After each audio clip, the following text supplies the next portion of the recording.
Welcome back to Tartan Lullaby. I'm Archie, and tonight there's a long, quiet story waiting for you.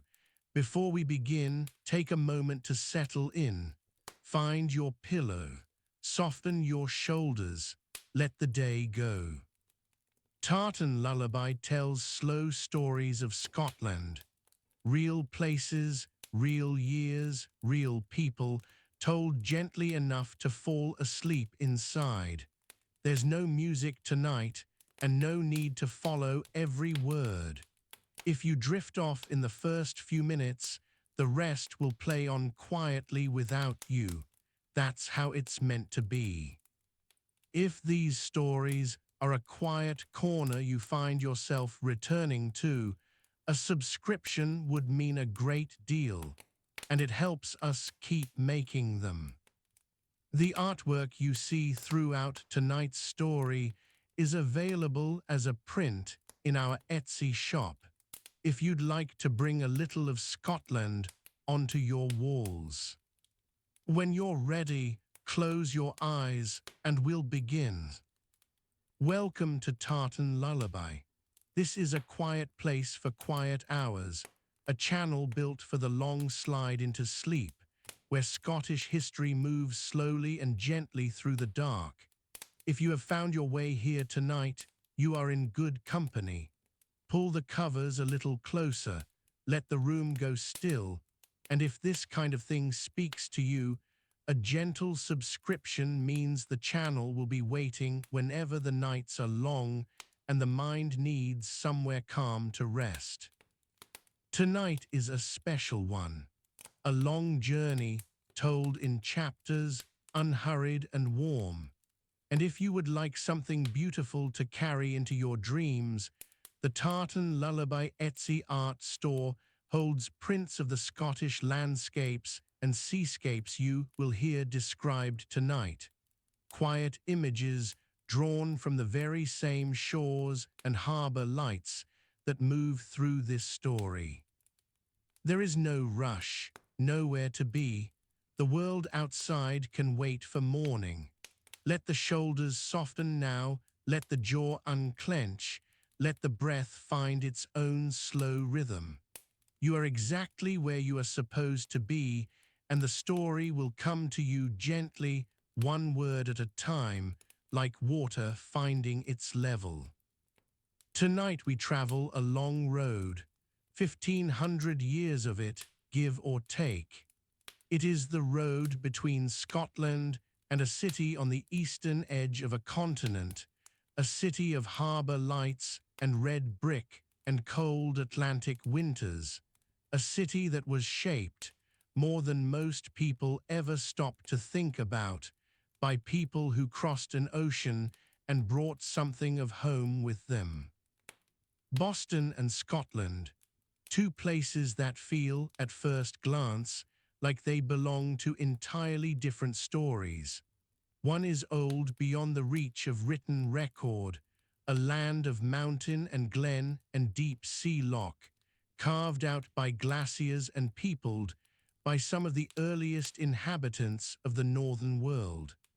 The other was founded close to 400 years ago on the edge of a vast and largely unmapped continent. And yet the thread between them is older than either city as we know it today. It runs back through centuries of migration and trade and religious exile and political upheaval, and at the last, through something as joyful and particular as a group of supporters making their way across the Atlantic to watch their national side play football on American soil. That final crossing, the most recent one, happened in the summer of 2026. A blue and white wave of Scottish supporters came ashore in Boston, singing and laughing and carrying with them, as Scots always do, the entire weight of their history without quite realizing it. They walked through streets laid out by people who had once made the same crossing in very different circumstances. But that is the end of the story, And we are only at the beginning. There is time for everything. The night is long, and the chapters are gentle, and there is no need to reach for the ending before you are ready. Let the story find you in its own time. Scotland's connection to New England did not begin with emigrants or soldiers or religious refugees, though all of those would come in time. It began, as so many connections do, at the edge of water. The sea has always been the thing that both divided Scotland from the wider world and joined it to that world at the same time. The seas around Scotland are not comfortable seas. They are cold and grey and given to sudden changes of mood, the kind of waters that teach respect quickly. And yet the people who grew up along those coasts became, over many centuries, some of the most capable and willing ocean travelers the world has ever produced. The crossing of the Atlantic was not easy for them, but it was not, in a sense, surprising either. The history you are about to hear is the history of that crossing, repeated across the generations in different forms and for different reasons. It is the history of people who left, and the history of what they left behind, and the history of what they built when they arrived, and the way those two things, the old world and the new, remained joined by something that distance could not quite dissolve. Some of those who crossed came willingly. Some were driven by poverty or persecution or the slow starvation of eviction. Some arrived as young men seeking fortune. Some arrived as ministers carrying their faith in their hands like something fragile and precious. Some arrived under compulsion, with no say in the matter at all. The story holds all of them, and it asks to be told with care. We will tell it with care. This channel is built on that kind of telling. The history of Scotland is not always a comfortable one, and the history of Scots in America even less so.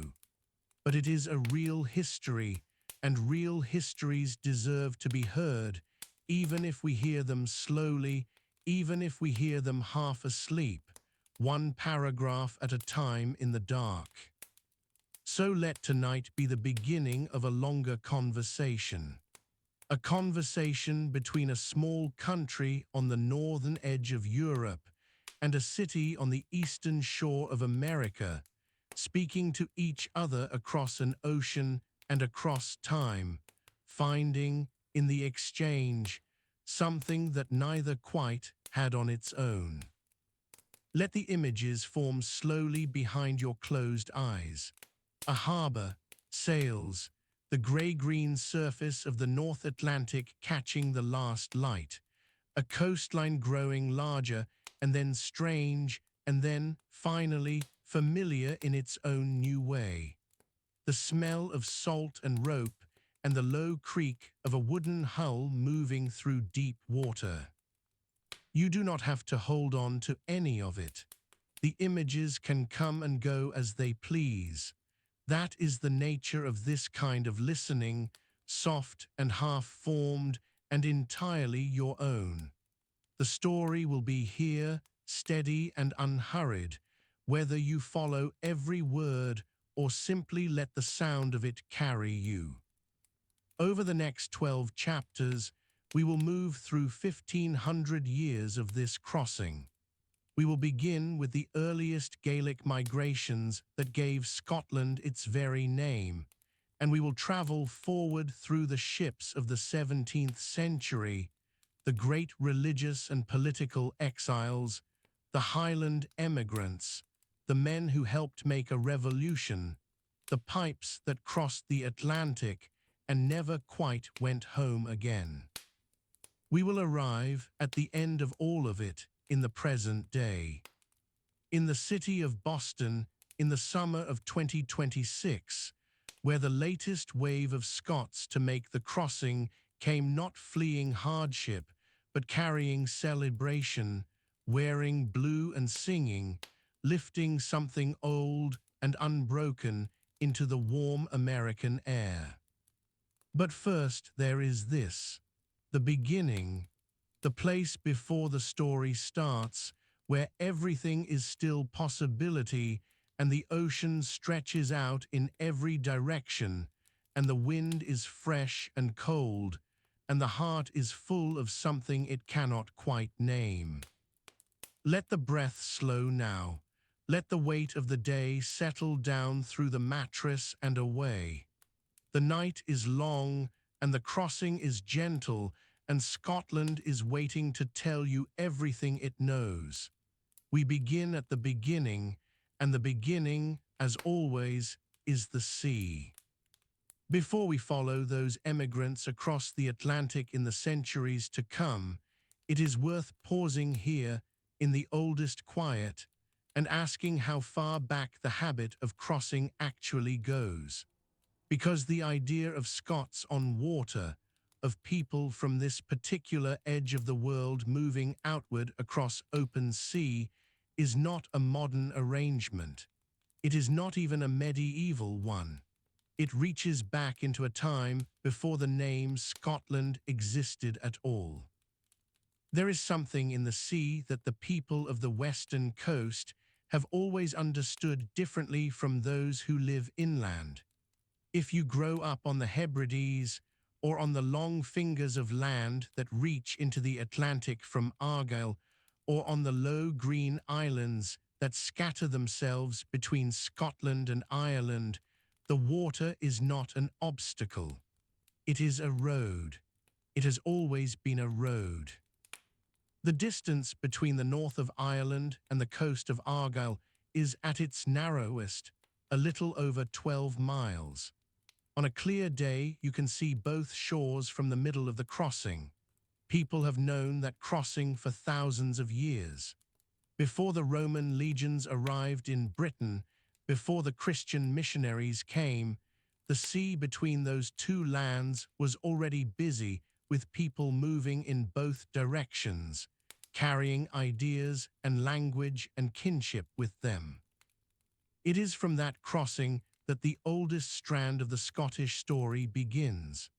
The people the Romans called Scotti were Gaelic speakers from the north of Ireland, and from around the 5th century of the Common Era, they began to settle in increasing numbers along the western coast of what is now Scotland.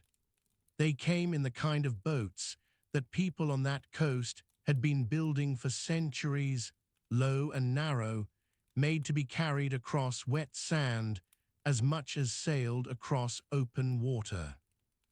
They were not invaders in the way we usually imagine. They did not come in one wave with a fleet and a plan. They came gradually, the way water seeps into stone, family by family, community by community, drawn across those 12 miles by land, by marriage, by the logic of a world in which the sea connected more than it divided. In time, their language, their customs, and their name became the foundation of the country we now call Scotland. This is the 1,500-year frame. It begins here, in those small boats crossing a narrow sea, with people who were already, in a sense, practiced emigrants.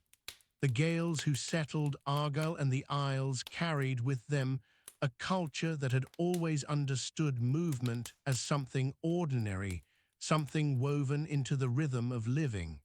The sea was not strange to them. It was simply the landscape. And they were not alone on that water. To the north, from the late 8th century onwards, the Norse arrived. They came in their own kinds of vessels, longer and deeper than the Gaelic curraghs, fitted for ocean passages rather than short island crossings. They came first to raid, and then to settle, and eventually to become part of the fabric of the place itself. The Norse and the Gaels mixed on those islands over generations, and their descendant culture, The culture of the Gaelgaedhail, the foreign Gaels, left traces in the language and the place names that you can still read today. From Shetland to the outer Hebrides, from Orkney to the coast of Sutherland, the Norse left the marks of their passing in names that have never changed. Ness from Ness, meaning headland, Wick from Vic, meaning bay, Dale from Dala, meaning valley. These are not borrowed words. They are the names that the settlers gave to the places where they chose to stay, and the staying itself was a kind of crossing completed, a journey that ended in rootedness. The Norse were remarkable sailors. They crossed the North Sea as a matter of routine. They reached Iceland and settled it. They reached Greenland and settled it. They reached the coast of North America centuries before any other European vessel, and they left, eventually, because the conditions were not right for them to remain. But that reaching, that habit of pressing further into the unknown ocean, was not separate from the story of Scotland. It was part of it. The men who sailed those routes were neighbours and sometimes kin to the people of the Scottish Islands. The world of the early medieval Atlantic was, in this sense, smaller than a map makes it look. Information moved along those sea roads. People moved along them. Goods moved, furs and walrus ivory and dried fish and iron and timber. The western seaboard of Scotland was not a remote edge of the known world. It was a junction. Ships coming south from the Norse settlements in Orkney and Shetland passed through these waters. Ships going east from Ireland passed through them. The isles were not peripheral. They were at the center of something. It is useful to hold this in mind as you settle into the quietness of the night. The image we sometimes carry of Scotland as an isolated place, a country of mist and self-contained mountains, is not entirely false, but it is not entirely true either. The people of the West and the North have always been part of a wider maritime world. The crossings were never remarkable to them. They were simply what you did when the season was right and the sea was calm enough. By the later medieval period, the lords of the Isles, the great Gaelic lords who ruled the island chain from their base on Islay, commanded fleets that made them powers to be reckoned with across the whole of the Northern Sea. Their galleys could reach Ireland in a day and Orkney in a few. They negotiated with the kings of Ireland and the kings of Norway and the kings of Scotland as equals, because on the water they were equals, and sometimes more than that. These were not simple societies or simple people. The courts of the Gaelic lords were places of poetry and music and genealogy and law. The bards who served them could trace a lineage back across centuries and across the sea to Ireland and beyond.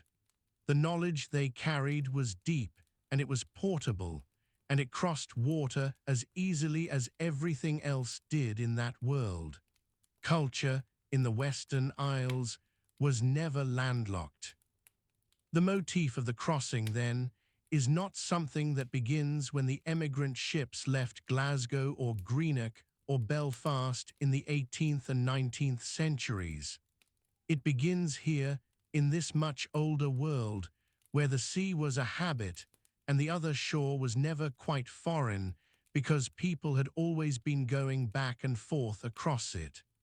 The distance that feels enormous on a modern map felt different when you understood the water. There is something restful in that thought. The people who made the earliest crossings were not making an extraordinary leap. They were doing what their parents had done and their grandparents before them, and so on back into a time before writing recorded it. The crossing was already old when the first monks carried Christianity from Ireland to the shores of Argyll. It was already ancient when the Norse settlements took root in the Northern Isles. It had simply become, by then, the way things were. The western coast and the islands held this understanding long after the rest of the country had moved on to other preoccupations. The fishing communities, the farming families, the people who moved their cattle between the mainland and the summer grazings on the outer islands, all of them lived in a world where the sea was a continuation of the land rather than its boundary. You crossed when you needed to. You came back when the season turned. It is in this deep tradition that the later crossings find their root. The men and women who would eventually sail for Boston and New York and the Carolinas were the heirs of a seafaring culture that stretched back to those earliest Gaelic and Norse journeys. They were not strangers to departure. They had inherited a world in which leaving and arriving was simply part of the human rhythm, as ordinary as harvest and winter and the return of the long summer light. The Atlantic would be a larger crossing, of course, longer and more uncertain, and with no familiar shore visible from the middle. But the orientation was the same. The sea was a road. The other side was possible, and the people of the Scottish West, more than most, had learned over centuries to believe that the crossing, however wide and however dark, could be made. Let that understanding settle gently now. The thread that connects those earliest Gaelic boats crossing a narrow Irish sea to the great emigrant ships of much later centuries is long, and it is real, and tonight we are simply tracing the beginning of it. The habit of crossing is very old in this part of the world, older than the name Scotland, older than the idea of a nation. The sea does not remember all the names of those who crossed it, but something in the shape of the story does. And in the chapters ahead, we will begin to follow that story as it grows wider and deeper, carrying more people over greater distances until it reaches at last the harbor lights of Boston and the particular piece of history that waits for us there. But that is still to come. For now, let the old sea settle around you and rest. The oldest crossings bring us here, and the oldest of all is not the one that carried emigrants west across the Atlantic, but the one that happened first, the one that gave Scotland its very name. Before there was a Scotland, before there was even a word for it, there was a stretch of water about 13 miles wide at its narrowest point, and people who treated it as a road. That channel between what we now call Northeast Ireland and the western coast of what we now call Scotland was, for much of the ancient world, less a boundary than a corridor. The people on either side spoke the same language, worshipped at the same kinds of sacred sites, and moved back and forth with the ease of those who understand that water, when you know how to read it, is a path and not a wall. The kingdom that grew from this understanding is remembered by the name Dal Rioter. It is one of the most important political formations in the early history of these islands, and yet most people have never heard of it. It did not observe the border that we would later draw between Ireland and Scotland, because that border had not yet been imagined. Dal Rioter simply stretched across both sides of the water as a single Gaelic world. Scholars place it somewhere in the 5th to 7th centuries, though the roots of Gaelic settlement in Argyll are older still. The core territories on the Irish side lay in what is now County Antrim. The core territories on the Scottish side lay in what is now Argyll. Dunnad, a rocky hill fort in the boggy flatlands of mid-Argyll, may have served as one of the kingdom's great ceremonial centres, a place where kings were inaugurated and power was displayed. There is a carved stone at Dunnad, worn smooth by weather and by centuries, into which a human footprint has been cut. It is believed that the kings of Dal Rioter once placed their foot in that print as part of the ritual of taking power. If you visit the site today and press your own foot into the stone, something in the weight of that contact is difficult to explain in ordinary language. The past is very near there. But it is the name that carries us most gently towards sleep tonight. The Latin word Scoti was used by Roman writers and later by early Christian scholars to refer to Gaelic peoples from Ireland. It was not at first a term for the people who lived in the northern part of this island. It was a term for the people who lived across the water, the people of Gaelic Ireland, who were already known for their seafaring and their cattle and their poets. And the name Scotia, which would eventually give us the word Scotland, was itself once applied to Ireland. Early medieval Latin texts use it in precisely this way. There was an Erin, the native Gaelic name for Ireland, and there was a Scotia, which the learned writers of the day understood as the same island or closely related to it. The geography was fluid. The identity was even more so. What happened over the generations was a gradual drift of naming. As the Gaelic settlers from Antrim established themselves more firmly in Argyll, as their language and their customs and their laws spread northward and eastward through the land we now call Scotland, the name went with them. It followed the people. It crossed the water in their curraghs, those light hide-covered boats that could carry a family and their livestock and the memory of a home on the other shore. Irish Gaelic and Scottish Gaelic are sister tongues, as the short film that brought you here reminded you. Born from the same root, shaped by the same winds, carrying the same stock of words for rain and rock and the sea. If you were to sit a speaker of one beside a speaker of the other, they would not understand everything the other said, not now, not after so many centuries of separate development. But the shared ancestry would be unmistakable, like two cousins who have grown up in different houses but carry the same jaw, the same way of holding a silence. There is something quietly humbling in this, if you let yourself sit with it. The nation of Scotland, with its flags and its traditions and its distinct cultural character, took its name from a people who lived on another island. The Scots were, in a sense, Irish, or rather the Irish at a particular moment in early medieval history became the Scots. The channel between Antrim and Argyll was not the edge of a world, it was the middle of one. The Gaelic language that those early settlers carried into Argyll eventually gave rise to the whole literary and oral tradition of the Scottish Highlands. The poets, the storytellers, the genealogists who traced the great lines of descent through centuries, all of them were working within a tradition whose roots lay on the Irish shore.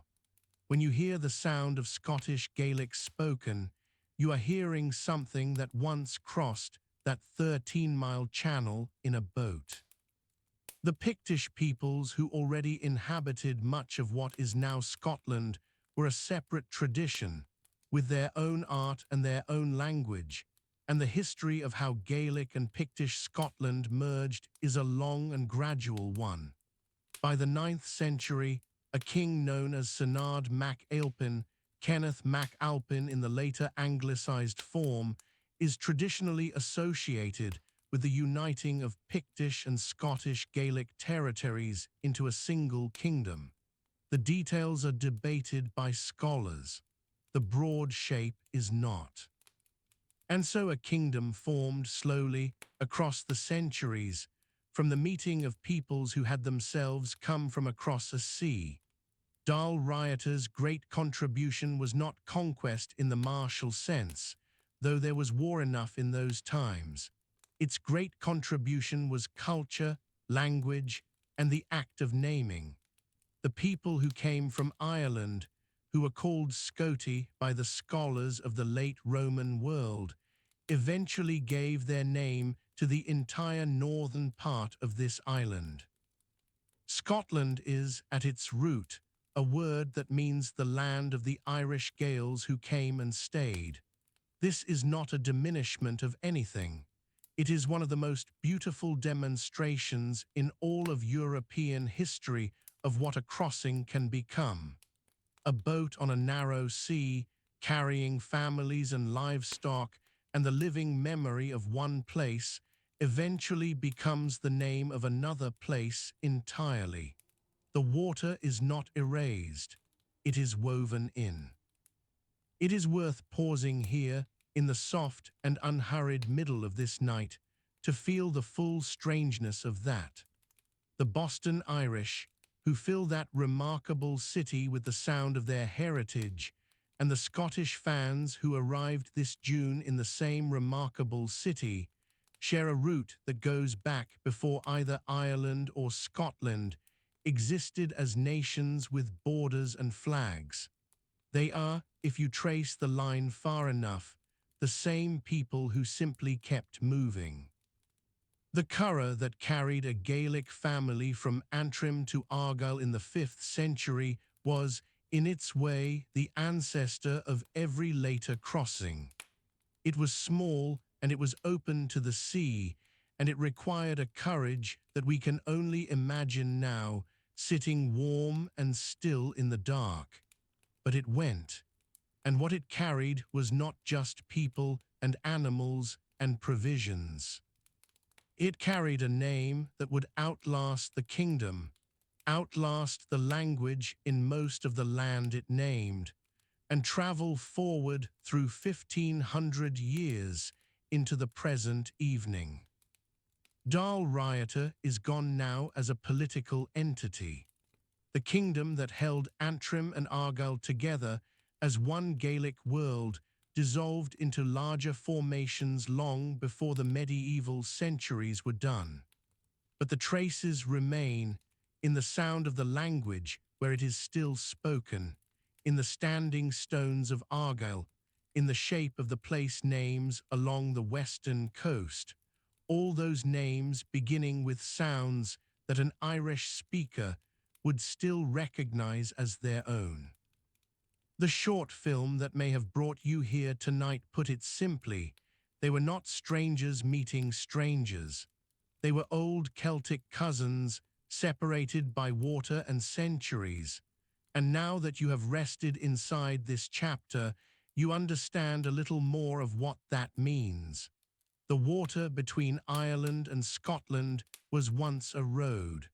The name that road produced traveled north, spread east, and became the word for a nation. And that nation sent its people, centuries later, across the much wider water of the Atlantic. The short film that may have brought you here tonight put it simply: they were not strangers meeting strangers. They were old Celtic cousins, separated by water and centuries. And now that you have rested inside this chapter, you understand a little more of what that means. The water between Ireland and Scotland was once a road. The name that road produced traveled north, spread east, and became the word for a nation. And that nation sent its people, centuries later, across the much wider water of the Atlantic. Let that settle around you now, like the last of the evening light on a quiet sea. The name Scotland was born from a crossing. Everything that followed was born from that same impulse to launch a boat and go. The people who would later fill the emigrant ships, who would carry their language and their music and their stubborn sense of who they were across the Atlantic to a new world, were the children, many generations removed, of the people who once crossed from Antrim to Argyll in a hide-covered boat. The next chapter will take us to those ships. The story of how Scotland came to touch so many distant shores does not begin with glory. It begins with loss. In the years after the old clan system began to collapse, and in the long troubled decades that followed the middle of the 18th century, something changed in the Highlands in a way that could not be undone. The land that had held communities for generations began, slowly and then with terrible speed, to empty out. You do not need to know every detail of what happened to feel the weight of it. The short version is this. Landlords across the Highlands and Islands decided, one by one and then in great coordinated sweeps, that the land was worth more in wool than in people. The tenants who had farmed those hillsides for generations, who had buried their dead in that soil and named their children after the lochs and the glens, were told to go. Some were given notice that amounted to weeks. Some were given less.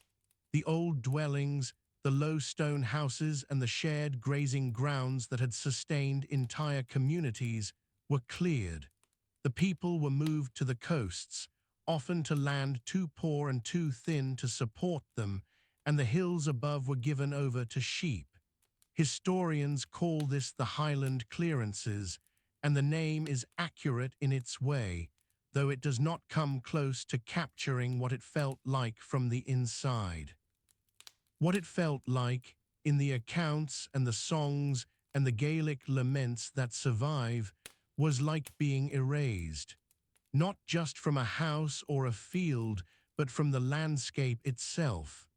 Families who had known every stone and every season of a place were cut loose from it. And when the coasts offered nothing, when the kelp trade that had briefly sustained the new settlements collapsed, when the potato failed as it failed across the whole of the Atlantic world in the 1840s, there was only one direction left to travel. West, always west. West meant the ships. The emigrant ships of the 18th and 19th centuries were not comfortable vessels. You already know this, in the way that you know things without having to be told. The holds were dark and low, the provisions were thin, and the crossing of the North Atlantic in the years before steam could take 6 weeks or 8 weeks or longer, depending on the wind and the weather and the particular mercy of the season. And yet the ships filled. They filled because the alternative, for many families, was starvation or destitution on a shoreline that had already given everything it had to give. The decision to board was not a romantic one. It was a calculation made in desperation, weighed against the stories that came back from those who had gone before, stories of land that could be farmed, of air that was cold and familiar, of a country that had room in it. Picture the morning of departure.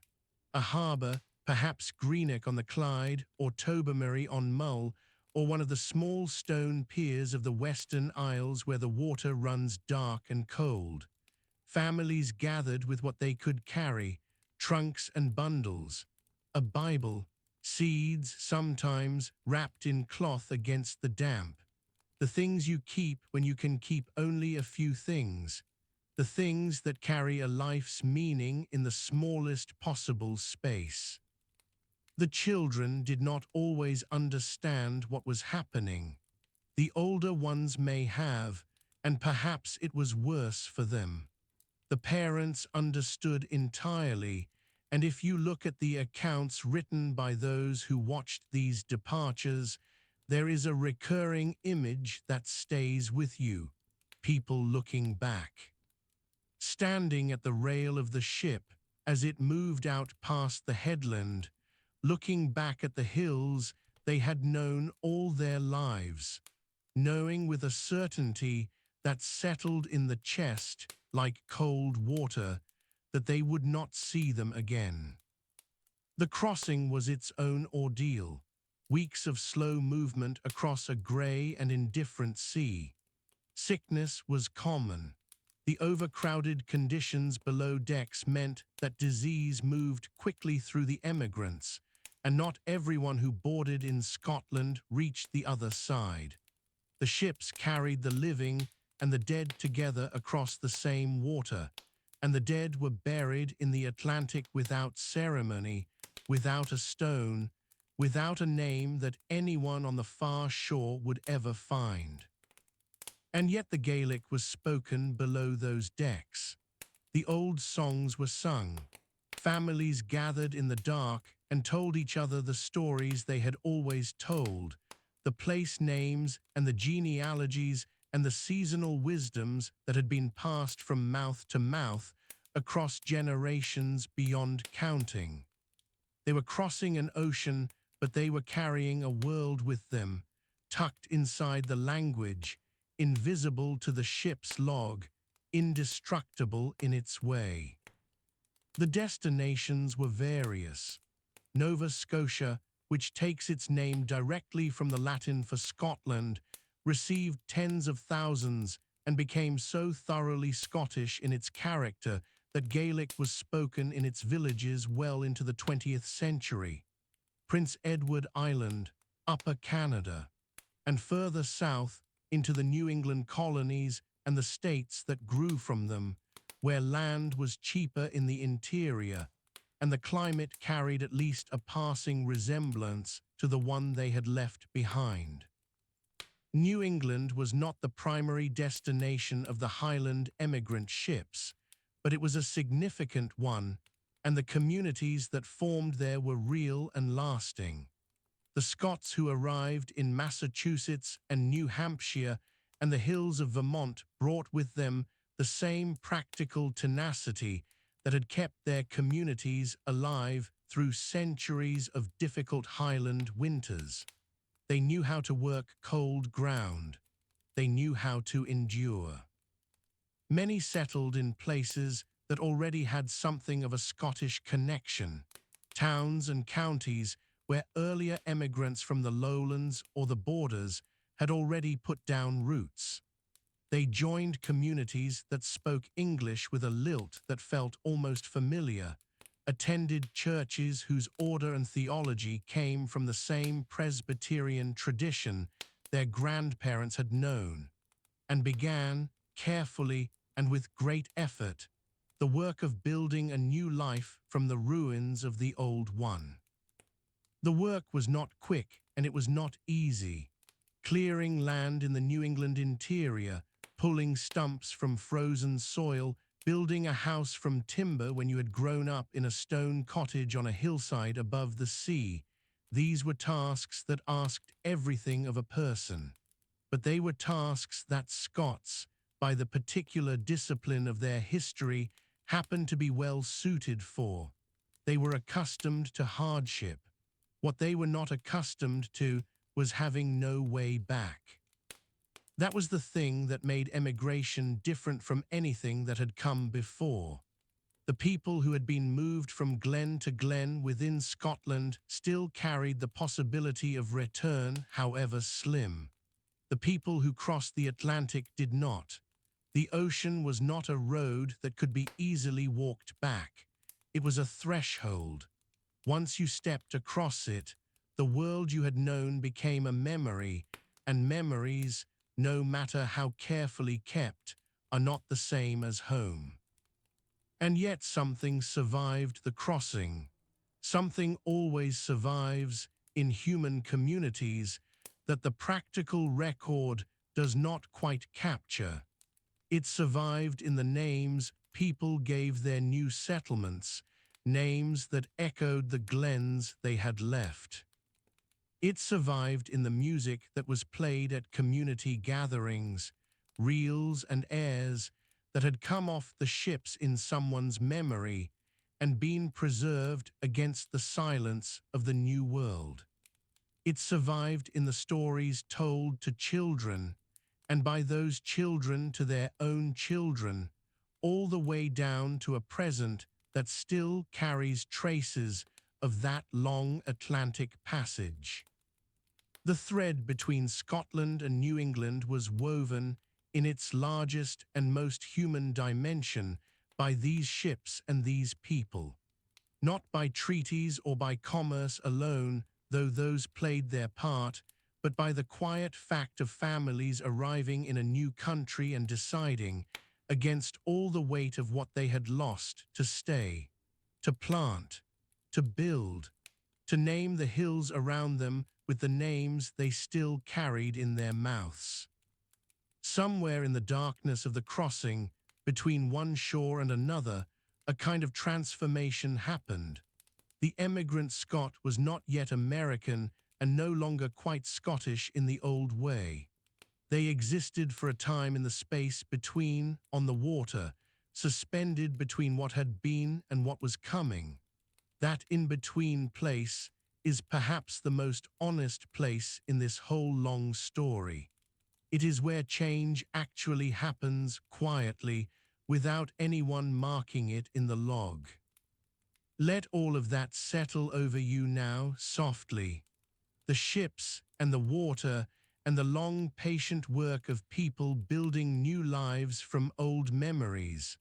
What was carried across the Atlantic was not just a body or a trunk of belongings.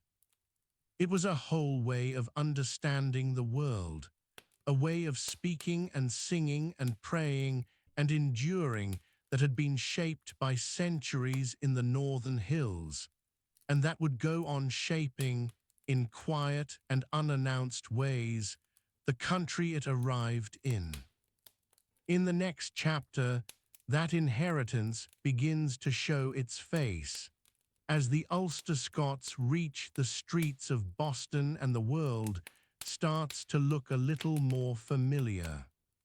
Those emigrant ships did not carry only Highlanders.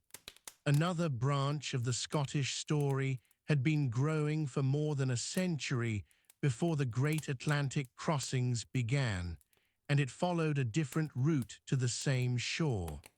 It passed first through Ulster, the northern province of Ireland, and what it produced was something new, and something that Boston would come to know very well. The Ulster-Scots were the children of a migration that Scotland itself had made. From the early years of the 17th century, tens of thousands of lowland Scots had crossed the narrow water to Ulster, settling on land that the English crown was encouraging Protestants to occupy. They brought their faith, their stubbornness, their Presbyterian way of ordering the world, and their long memory for what it meant to be moved on against your will. For a generation or two they made something of Ulster. They farmed, they built, they established kirks and communities and a way of life that was neither quite Scottish nor quite Irish, but something forged from both. They called themselves Scots-Irish or Scotch-Irish, or later simply Ulster-Scots. The land remembered them, and they remembered the land they had left behind, and in that layered remembering a particular kind of character was made. Then the circumstances turned against them again. Rents rose, landlords pressed, the linen trade collapsed in fits and starts, and the faith that had defined them, the Presbyterian faith, was hemmed in and penalized by laws that favored the Church of England. People who had already uprooted once found themselves weighing the cost of uprooting again. The Atlantic, by the early 18th century, was a known crossing. America was a known possibility. They began to leave Ulster for the American colonies in large numbers from around 1717 onwards, and they kept leaving for decades. By some estimates, 250,000 or more made the crossing across the course of the 18th century. They were among the largest single group of migrants to reach colonial America, and they brought with them everything they had learned from two prior uprootings: a fierce independence, a distrust of established authority, and an ability to begin again. They did not, as a rule, settle comfortably in the coastal towns. Boston and the other port cities received them, processed them, moved them on. The Ulster-Scots were frontier people, and they felt the pull of the interior, the unsettled land beyond the first hills, the country where a person could put their back against their own door and not be easily told to leave. They moved into the back country of Pennsylvania, the valleys of Virginia, the Carolinas. They pushed west and south along the Appalachian Ridge. But Boston was a place they passed through, and in passing, they left something of themselves there. The port of Boston handled a significant share of the Ulster crossings, particularly in the earlier decades of the migration.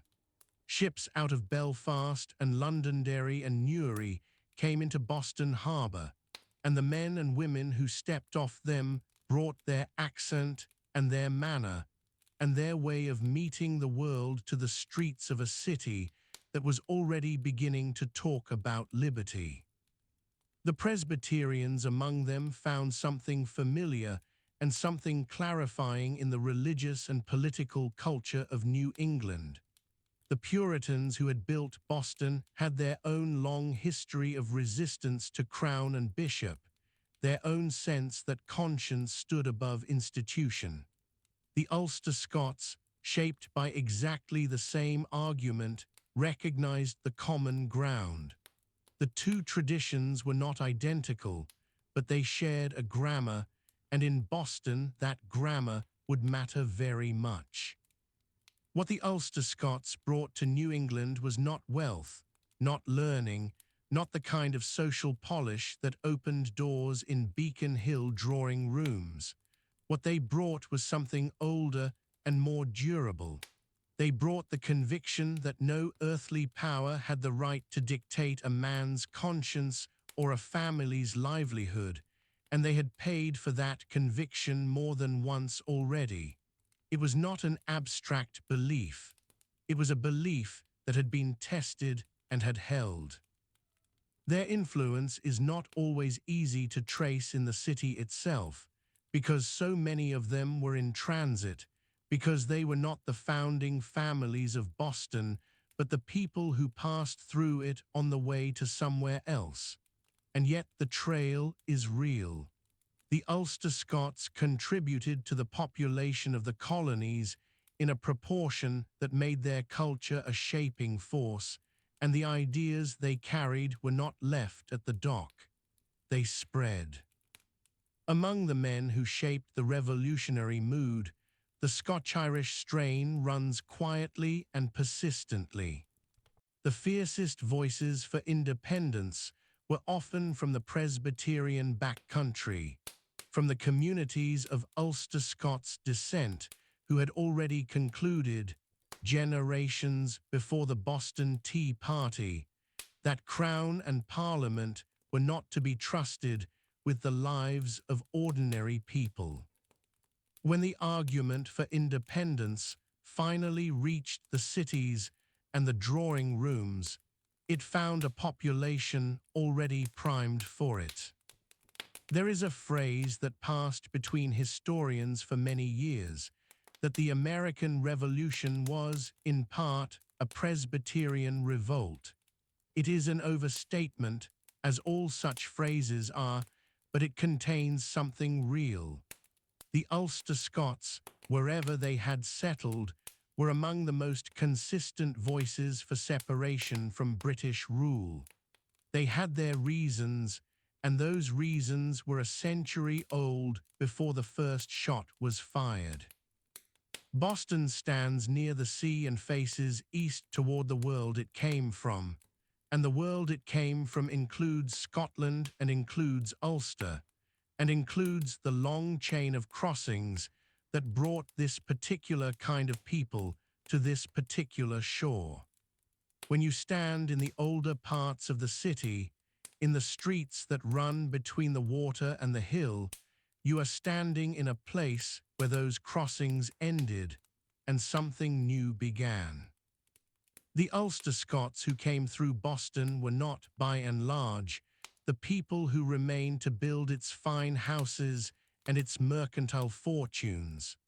They were the ones who kept moving, who trusted the horizon more than the pavement, who thought of settlement as something you earned by clearing your own ground. But in keeping moving, they seeded a vast interior, and that interior shaped the nation that Boston helped to imagine. Their character is not a simple thing to hold in one hand. They were warm people and hard people. They were loyal to their own and deeply suspicious of outsiders. They sang and they argued and they kept very long memories. They built churches before they built anything else, and the sermons preached in those churches were about freedom and judgment in equal measure. They were not comfortable neighbors to those who wanted quiet compliance. In the short that brought you here, you heard that Scots stood on both sides of the American Revolution, and that is true. And Chapter 6 will take that story deeper into Boston and the years of crisis. But the Ulster-Scots, by and large, did not stand on the Crown's side of that divide. They had arrived in America already knowing what it felt like to be on the wrong end of British policy, and when the colonies began to argue for their rights, the Ulster-Scots argued loudest. There is a particular kind of stubbornness that forms in people who have been moved against their will more than once. It is not bitterness exactly, though it contains something of bitterness. It is more like a refinement of the will, a settling of something in the bones that says, this far and no further. The Ulster-Scots had that quality in abundance. They had been moved from Scotland to Ulster and from Ulster to America. They were not minded to be moved again. The names they gave to the places they settled carried the old world with them. Londonderry and Belfast appeared in New England and in Pennsylvania and in Virginia. Glen this and Loch that and Kirk something moved into the Appalachian Hills. The language shifted, the accent broadened, the generations multiplied and spread, but the memory of origin persisted in the landscape, written into stone and wood, and the names of creeks and valleys. And here, on the edge of sleep, it is worth letting that image sit for a moment. A people displaced and displaced again, carrying their names and their faith and their stubborn sense of self across two oceans and a generation of difficulty, arriving on a shore that was asking the same questions they had already spent a century learning to answer. What is owed to authority? What is owed to conscience? When is enough enough? They brought those questions to Boston and beyond, and the answers they carried would soon become the answers of a new nation. The ships are still arriving in your imagination now, the quiet harbor, the long light on the water, the figures stepping down onto unfamiliar stone. Let them rest there. In the next chapter, Boston itself begins to stir. Those Ulster-Scots who washed up in Boston and the Massachusetts towns carried the old covenanting temperament with them, a distrust of kings, a conviction that authority had to earn its right to be obeyed, and a long memory for grievance. By the 1770s, that temperament had found its moment.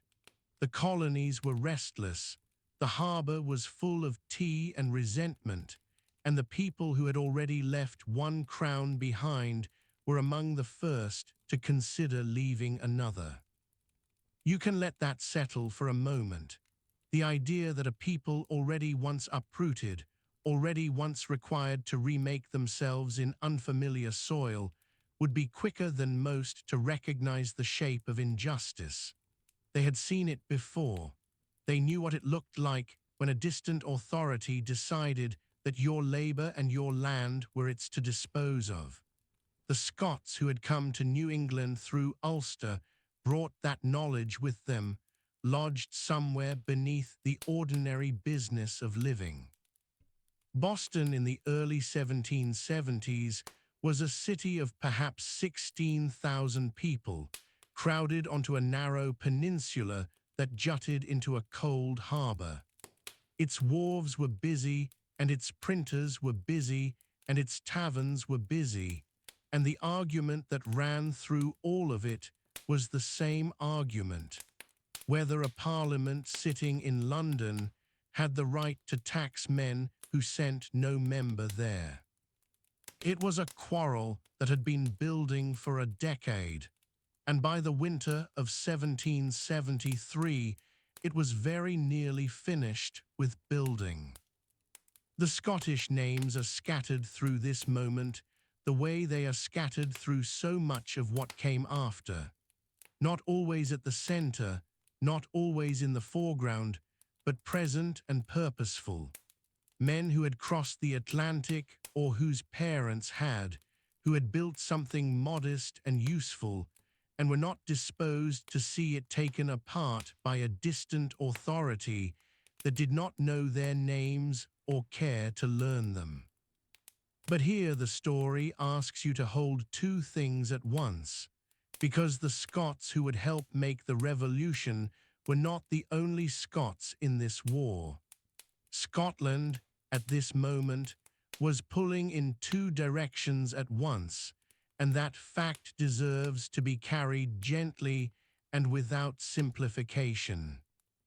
For the Crown, Highland regiments marched. The 42nd Regiment of Foot, known as the Black Watch, long established and deeply Scottish in its composition, served under British colours in America. The 71st Regiment, Fraser's Highlanders, was raised in 1775 specifically for this conflict, drawing its men from the glens and hillsides of the north. These were not reluctant soldiers. Many were recent arrivals in a new world, men who felt their loyalty bound to the crown that had given them terms of service and the prospect of land. Some of those Highland men had their own complicated history with the British state. The decades after the 1745 Rising had been hard in the Highlands, and many who ended up in the Red Coat had been pushed there by circumstance as much as conviction. The clan system that had sustained them for generations had been deliberately dismantled after Culloden, and the choice for many young men was soldiering or nothing. That is worth remembering quietly, without judgment. And yet, on the other side of the line, other Scots were making a different choice entirely. John Witherspoon was born in East Lothian in 1723, the son of a Church of Scotland minister, educated at Edinburgh, and by the 1770s he was president of the college that would become Princeton, and one of the most persuasive voices for independence in the Continental Congress. He was the only clergyman to put his name to the Declaration of Independence. He signed it with a steady hand. James Wilson was born in Fife in 1742, the son of a farmer, and he too had crossed the ocean and made himself new.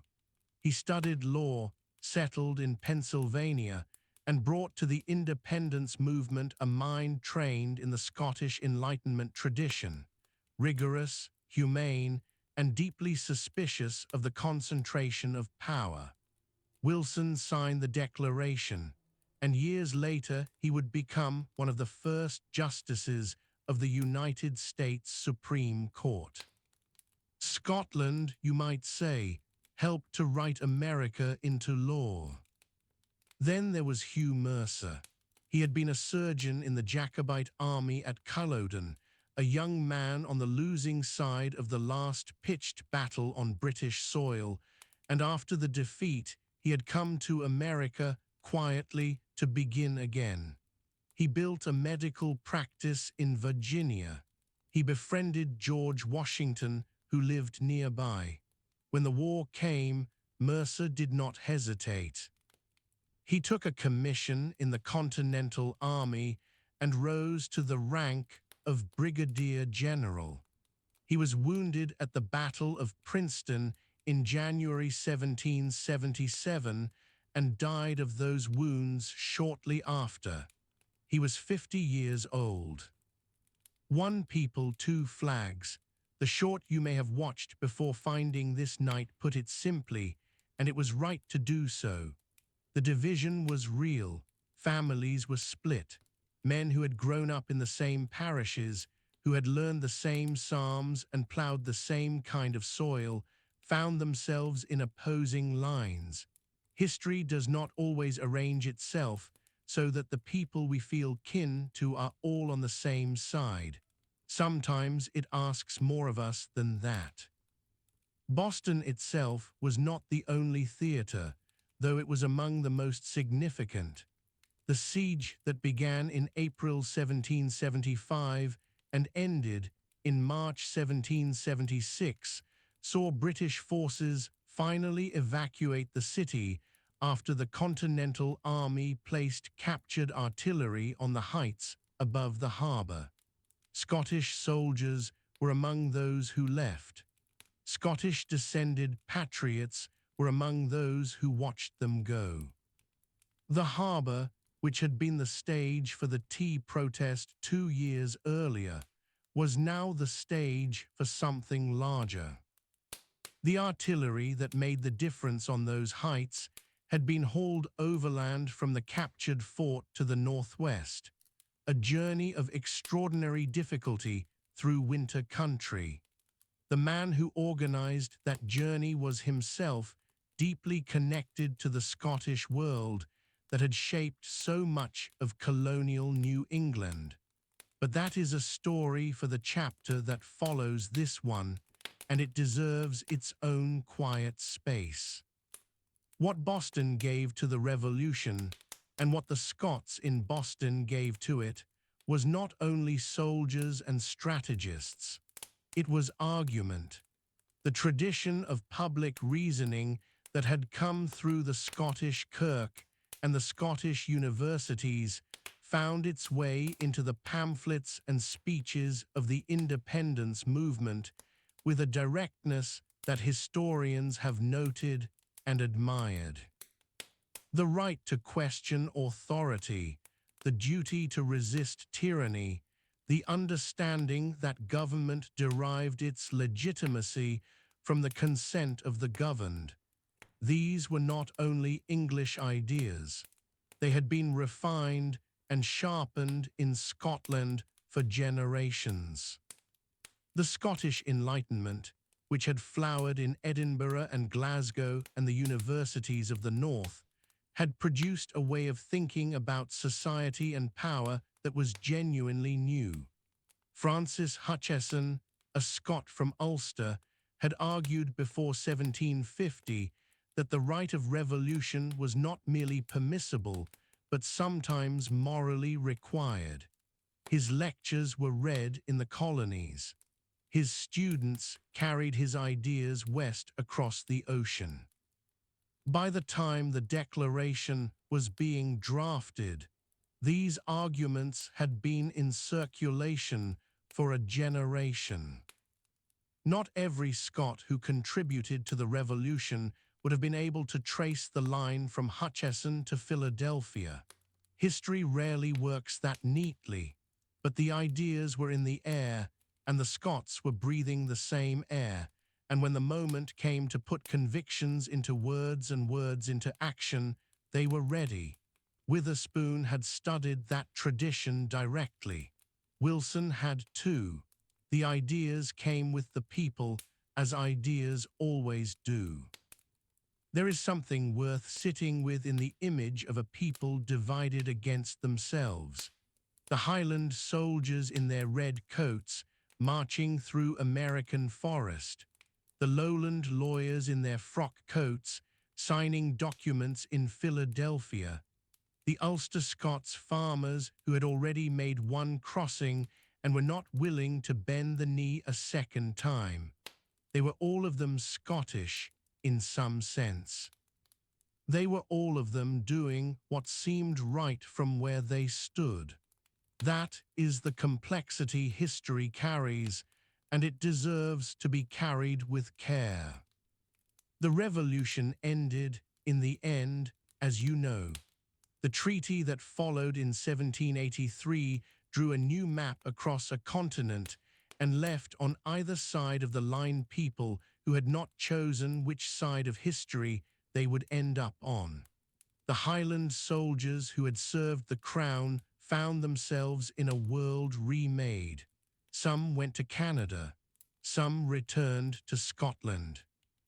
Some stayed in the new republic and became, quietly, Americans.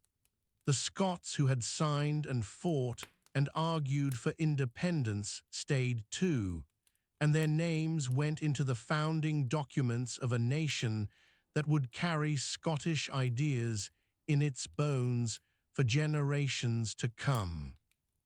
The harbour at Boston, which had been contested ground, settled back into the rhythms of trade and weather and ordinary life. The arguments that had echoed through its taverns and meeting houses dispersed into the wider country, carried by men and women who had been shaped by them. The Scottish thread in that story did not announce itself. It rarely does. But it was there, woven through the fabric of what the Revolution had built, as it had been woven through the crossing that brought so many of those people to these shores in the first place. And now, as the night deepens around you and the weight of all this history begins to soften at the edges, the story turns toward a single man and a single extraordinary act of will. The hauling of cannon through winter country, the act that changed the siege of Boston and with it the course of the war. A Scots-descended bookseller from the city itself. His name was Henry Knox, and his chapter begins just here. The Revolution had found its voice in Boston, and Boston had answered. But a voice, however determined, is not enough to move an army of occupation from a harbor city. For that, something heavier was needed, something measured in iron and oak, and the slow, grinding patience of oxen crossing a frozen wilderness in the deep of winter. There was a young man in Boston who understood this. His name was Henry Knox, and at the time the troubles began to sharpen into something that could no longer be called argument. He was running a bookshop on Cornhill Street in the heart of the town. He had been born in Boston in 1750, the son of people who had come a long way to be there. His parents were Ulster-Scots, part of that broad tide of Presbyterian Scots who had settled first in the north of Ireland, in the counties around Derry and Antrim and Down, and had then crossed the Atlantic again in the early decades of the 18th century, carrying their faith and their stubbornness and their habit of questioning authority into the New World. His father's family had arrived in Boston around 1729. That is a number worth resting on for a moment. 1729. Before any shot had been fired, before any of the great quarrels over taxation and representation had hardened into something irreversible, these Ulster Scots were already here, already putting down roots, already becoming, in the slow and patient way of transplanted families, American. Henry grew up among books. When his father died and circumstances grew difficult, he left school and found his way into the book trade, first as an apprentice, and then, still a young man, as the owner of his own small shop. He read everything he sold. He read histories and philosophies and accounts of distant wars. He read the great military engineers and theorists of Europe, and he read them with the particular attention of someone who is not reading for pleasure alone, but reading to understand. There is something quietly extraordinary about that image. A bookseller in colonial Boston, standing behind his counter in candlelight, working his way through treatises on artillery and fortification that most professional soldiers had never bothered to open. He was teaching himself, page by page, a trade he had no formal right to know. He was the son of Ulster-Scots from Derry, and he was preparing, without quite knowing it yet, to help save a revolution. When the fighting began in earnest in the spring of 1775, Knox was 24 years old. He had already made the acquaintance of George Washington, who recognized in him something that transcended rank and formal training, a mind that had filled itself with exactly the knowledge the army needed most. Washington gave him a commission, and before the year was out, gave him a task that would have stopped most men cold. The Continental Army needed cannon. It needed them urgently, and there was almost nowhere in New England to find them. But there was a place further north, a captured British fort on the long, narrow waters that stretched between the colonies and Canada, a place called Ticonderoga, where scores of guns sat silent and waiting. The problem was the distance. The problem was the mountains and the lakes and the snow. Knox said he could do it. He was 25 years old, and he said he could haul nearly 60 cannon across that wilderness in winter and bring them to Boston. Washington believed him. In November of 1775, Knox set out. The route took him north and then east across country that resisted every step. He had oxen and horses and sledges built for the purpose, and he had men who were willing, most of them, to follow a young bookseller into conditions that would have broken a less particular kind of faith. The lakes, where they could use them, gave some relief. The frozen surface bore the weight mostly, and the sledges moved. Where the ice gave way, they hauled the guns out and found another path. There were moments when the whole endeavor seemed about to fail. A cannon broke through the ice of a lake and sank, and they went in after it and brought it back up. Mountains that looked passable from a distance were something else entirely when you were climbing them with a 2,000-pound bronze gun on runners behind you. The cold was constant and without mercy. The winter of 1775 into 1776 was not a gentle one. But Knox kept moving. He kept his men moving.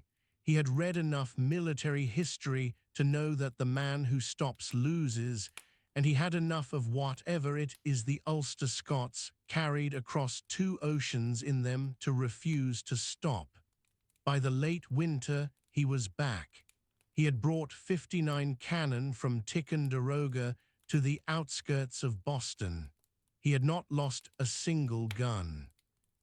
For a moment, consider what that meant to the people of Boston. The city had been under British occupation for nearly a year. The harbor was full of warships. The streets were full of soldiers.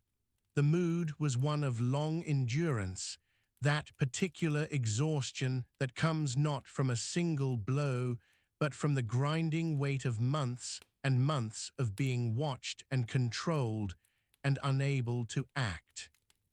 Then the guns appeared. On the night of the 4th of March, 1776, Knox's artillery was moved quietly onto the heights of Dorchester, the high ground that looked down over the harbour and the city below. The men worked through the dark hours with bales of compressed hay to muffle the sound of the wheels. By morning, when the light came up over the water, the guns were in place, dozens of them, heavy iron cannon aimed down at the harbour and the fleet. The British commanders looked up at those heights and understood what they were seeing. They had not put guns there themselves because the ground had seemed, the evening before, to be undefended. Now it was not, and the guns that looked down at them were perfectly positioned to destroy anything that moved in that harbour. The physics was simple. The conclusion was unavoidable. There was no battle. There was no great exchange of fire, no morning of smoke and noise and fallen men. The British forces gathered themselves, assembled their ships, loaded what they could carry and sailed. On the 17th of March, 1776, they left Boston, the city that had been the seed of the Revolution, the place where the grievances had first turned into something that could not be argued away, was free. And it was free without a shot being fired in anger. Knox's cannon had spoken simply by being there, simply by sitting on that ridge in the cold morning light, solid and unavoidable, and pointing at everything the occupation depended on.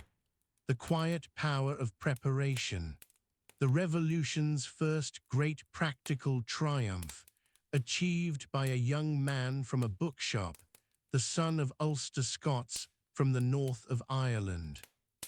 Henry Knox went on to serve throughout the long years of the war, and when the war was won and the new nation began the strange and difficult work of becoming itself, he became the first Secretary of War, the man charged with building a military from the ground up. A bookseller from Boston, the grandson, in the longest sense, of people who had crossed from Scotland to Ireland to America, carrying their perseverance with them every step of the way.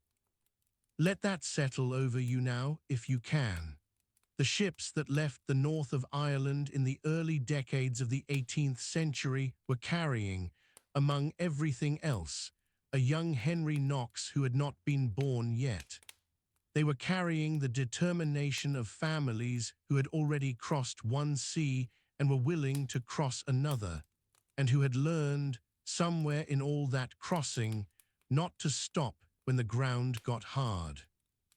The city of Boston sleeps now under the same dark sky it has always slept under. The harbor is still. The heights above the town are quiet. And somewhere in that quiet is the echo of a winter journey that no one who was not there could quite imagine.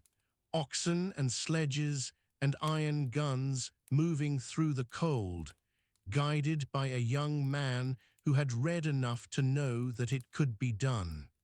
The music of the next chapter waits for you just ahead. There is no need to hurry toward it. Let the winter quiet hold you for a little while longer. The pipes are the next thread. Another kind of crossing, carried not in iron and oak, but in breath and memory, a sound that traveled the Atlantic in the lungs and fingers of the people who refused to leave it behind. Let the winter quiet of Boston's heights settle around you for a moment before we follow that sound. There is a sound that most Americans recognize without quite knowing what it is they are remembering. A low, resonant drone underneath a melody that climbs and circles and returns to itself. The Great Highland Bagpipe. You will hear it at funerals, at civic processions, at gatherings where people feel the need to mark something that words alone cannot carry. It seems to belong to America now as naturally as anything else in the landscape. But it did not begin here.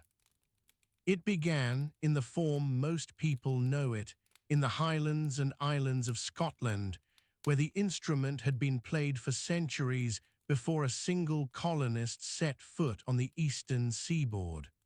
The bagpipe was a Highland war instrument, a ceremonial instrument, a community instrument.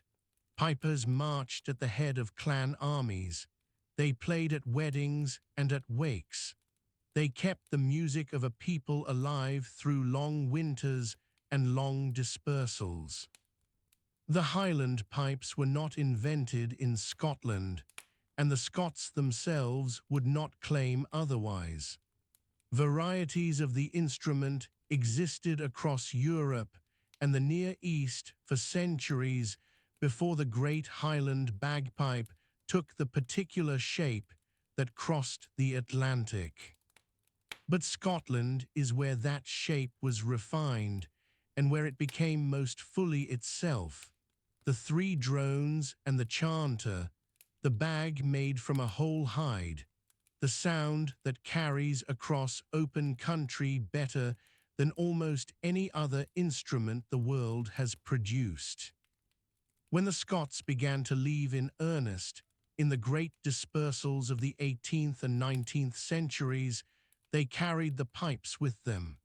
Not every emigrant family, not every ship, but enough of them, enough that wherever Scots gathered in significant numbers on the American continent, the sound eventually followed. It was not a decision exactly. It was more like breathing. The music was part of who they were, and they were not capable of setting it down at the dockside.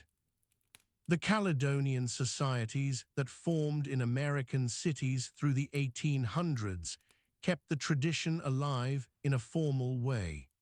These were organizations of Scottish immigrants and their descendants, men and women who wanted to maintain a connection to the culture they had come from.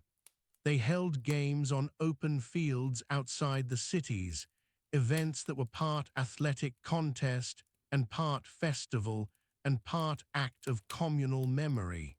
And at those events, there were always pipers. By the time of the American Civil War, the pipes had been a part of American public life for several generations. Scottish-born soldiers on both sides of that conflict brought their instruments with them, and the sound of the Highland pipes was heard on a continent that was tearing itself apart. After the war, as the Caledonian Games circuit grew and formalized, piping competitions became a regular feature of the Scottish-American calendar. The instrument was being passed on, not just remembered. But the story of how the bagpipe became the sound most Americans associate with ceremony and mourning is not only a Scottish story. It is also an Irish one. The two currents are distinct, and it is worth holding them separately for a moment before they join. The Irish, who arrived in their hundreds of thousands after the Great Famine of the 1840s, brought with them a culture that also knew the pipes, though in a different form. The Uilleann pipes, softer and more intricate, were the instrument of the Irish domestic tradition. But when Irish immigrants in American cities began to form their own civic organizations, their own police and fire brigades, their own mutual aid societies, they looked for a sound that would carry in the open air, at funerals and processions, in the streets of cities where they were trying to make themselves known and respected. The great Highland bagpipe, louder and more martial in character, answered that need. The Irish-American police and fire communities adopted it, adapted it, and made it their own. It was a Scottish instrument being used to express an Irish-American grief and solidarity, and both communities understood this well enough. There was no contradiction in it.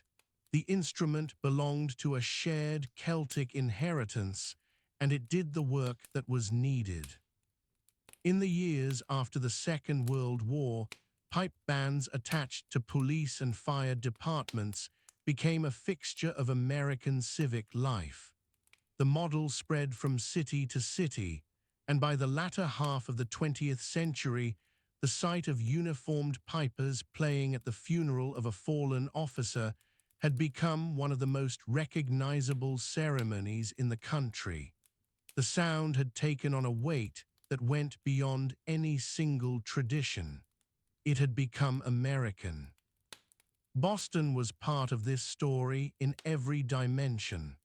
The city's long history of Irish immigration and its substantial Scottish-descended population meant that both currents of the piping tradition ran through it.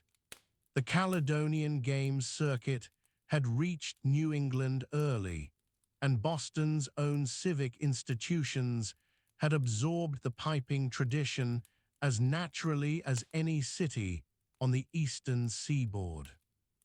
There is something worth sitting with in this, if you are able to remain awake long enough to sit with it.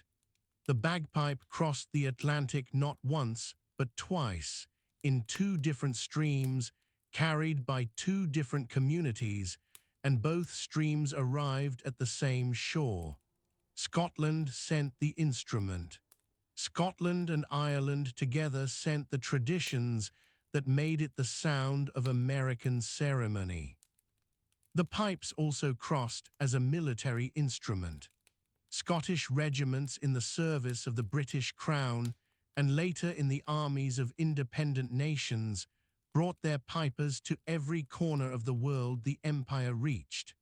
When Scottish soldiers fought in the wars that shaped North America, in the colonial campaigns of the 1700s, in the Revolutionary conflict, in the wars that followed, the pipes were there.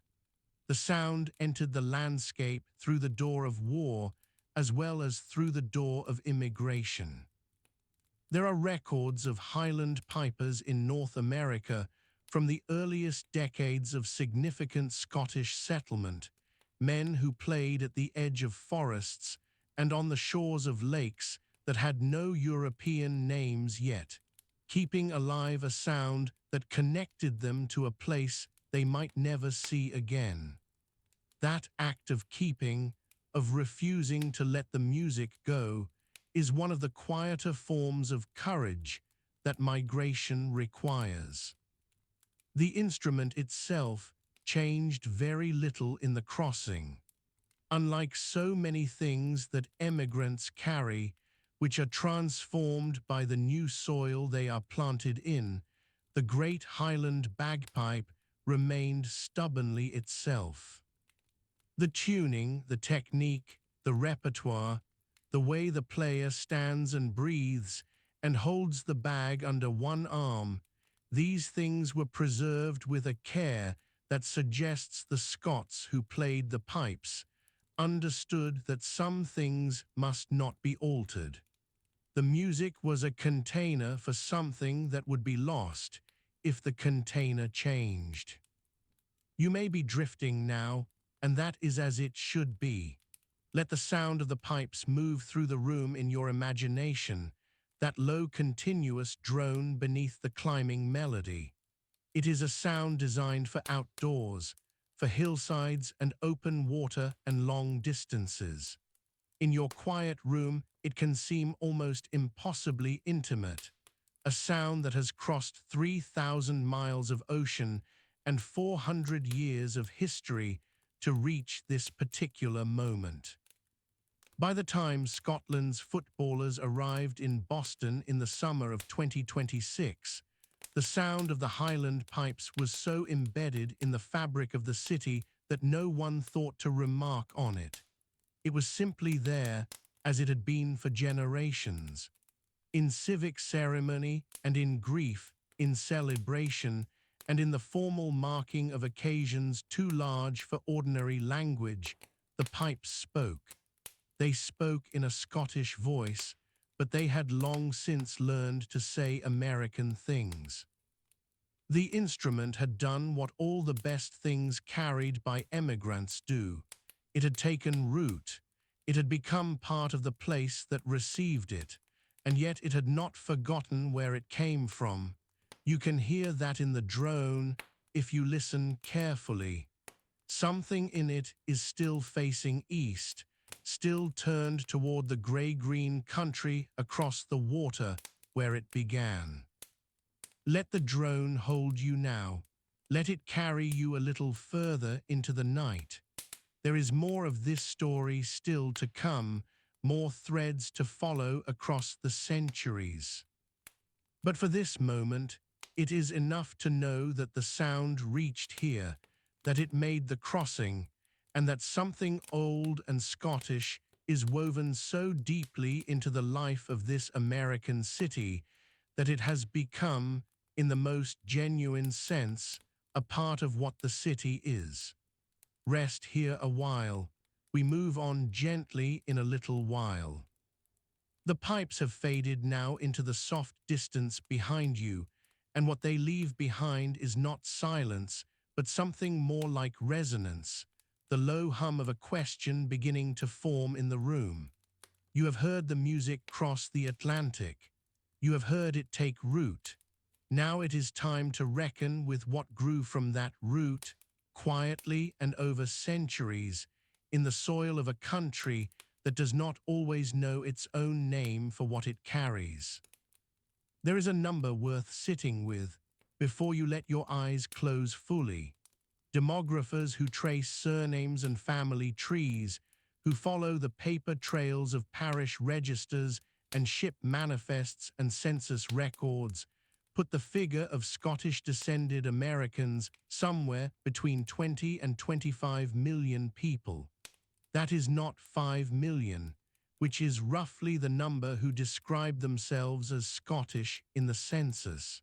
It is 4 or 5 times that. It is a nation within a nation, mostly invisible to itself. And that invisibility is not a puzzle. It is the natural consequence of time. Ancestry does not stay legible. It moves through generations, through marriages and migrations, through the ordinary churn of people becoming new people in a new place. A family that left the lowlands in 1720 did not pass the name down as a label they wore. They passed it down in the shape of a cheekbone, in a way of saying certain words, in a quiet stubbornness that their grandchildren would call character without knowing where it came from. The short that brought some of you here tonight put the first number plainly. In 1718, 5 ships rounded into Boston Harbor, carrying around 700 Ulster-Scots settlers. It was, as those captions said, just the beginning. Between 1717 and 1775, historians estimate somewhere between 250,000 and 400,000 people of Scottish and Scots-Irish descent made the Atlantic crossing to America. They arrived not as a flood, but as a long, slow, steady tide, ship after ship, season after season. By the first national census in 1790, the Scots and their descendants were the second largest group in the new republic, after those of English origin. They had moved inland by then, away from the Boston wharves and the New England seaports, spreading west and south along the mountain ridges and river valleys of a continent that offered more room than any of them had ever known.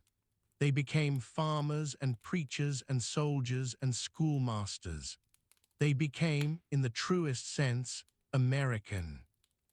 But becoming American did not mean ceasing to be Scottish. It meant that the Scottish parts of them were absorbed quietly into the larger whole, the way a river absorbs a tributary and keeps moving. The tributary leaves traces, a change in color, a slight shift in the current, a different mineral in the water. You would not notice unless you looked carefully. Most people did not look. The names, though, the names stayed, not always in their original form, because names that pass through generations of American speech and spelling and record-keeping have a tendency to drift. A Mac becomes a MC, and a MC becomes simply part of the surname, and then perhaps disappears altogether as a daughter marries and takes her husband's name. But in the landscape itself, the names are remarkably persistent. Towns and counties and rivers across Virginia, the Carolinas, Georgia, and the western hills of Pennsylvania carry Scottish syllables that have been pronounced in American mouths for 300 years. Think of the places called after Argyll, after Aberdeen, after the lochs and the straths of the Highlands. Think of the Scots who named new rivers after the rivers they had left, who called a hill after a hill they could no longer see. That act of naming is not sentiment, precisely. It is more like an anchor. It holds the memory in place while everything else moves on around it. In Boston itself, the Scottish imprint settled into the civic fabric of the town in ways that the city's Irish reputation has sometimes made harder to see. The Scots-Irish who came in the early 18th century were Presbyterians, dissenters, people who carried a deep suspicion of any authority that had not earned their respect. That disposition did not disappear when they landed. It fed into the particular flavor of New England descent that made the city, in the decades before the Revolution, a place where authority was perpetually challenged and the grounds for resistance were constantly debated. The connection between that Presbyterian stubbornness and the revolutionary spirit of Boston is not a coincidence. It is a line of inheritance.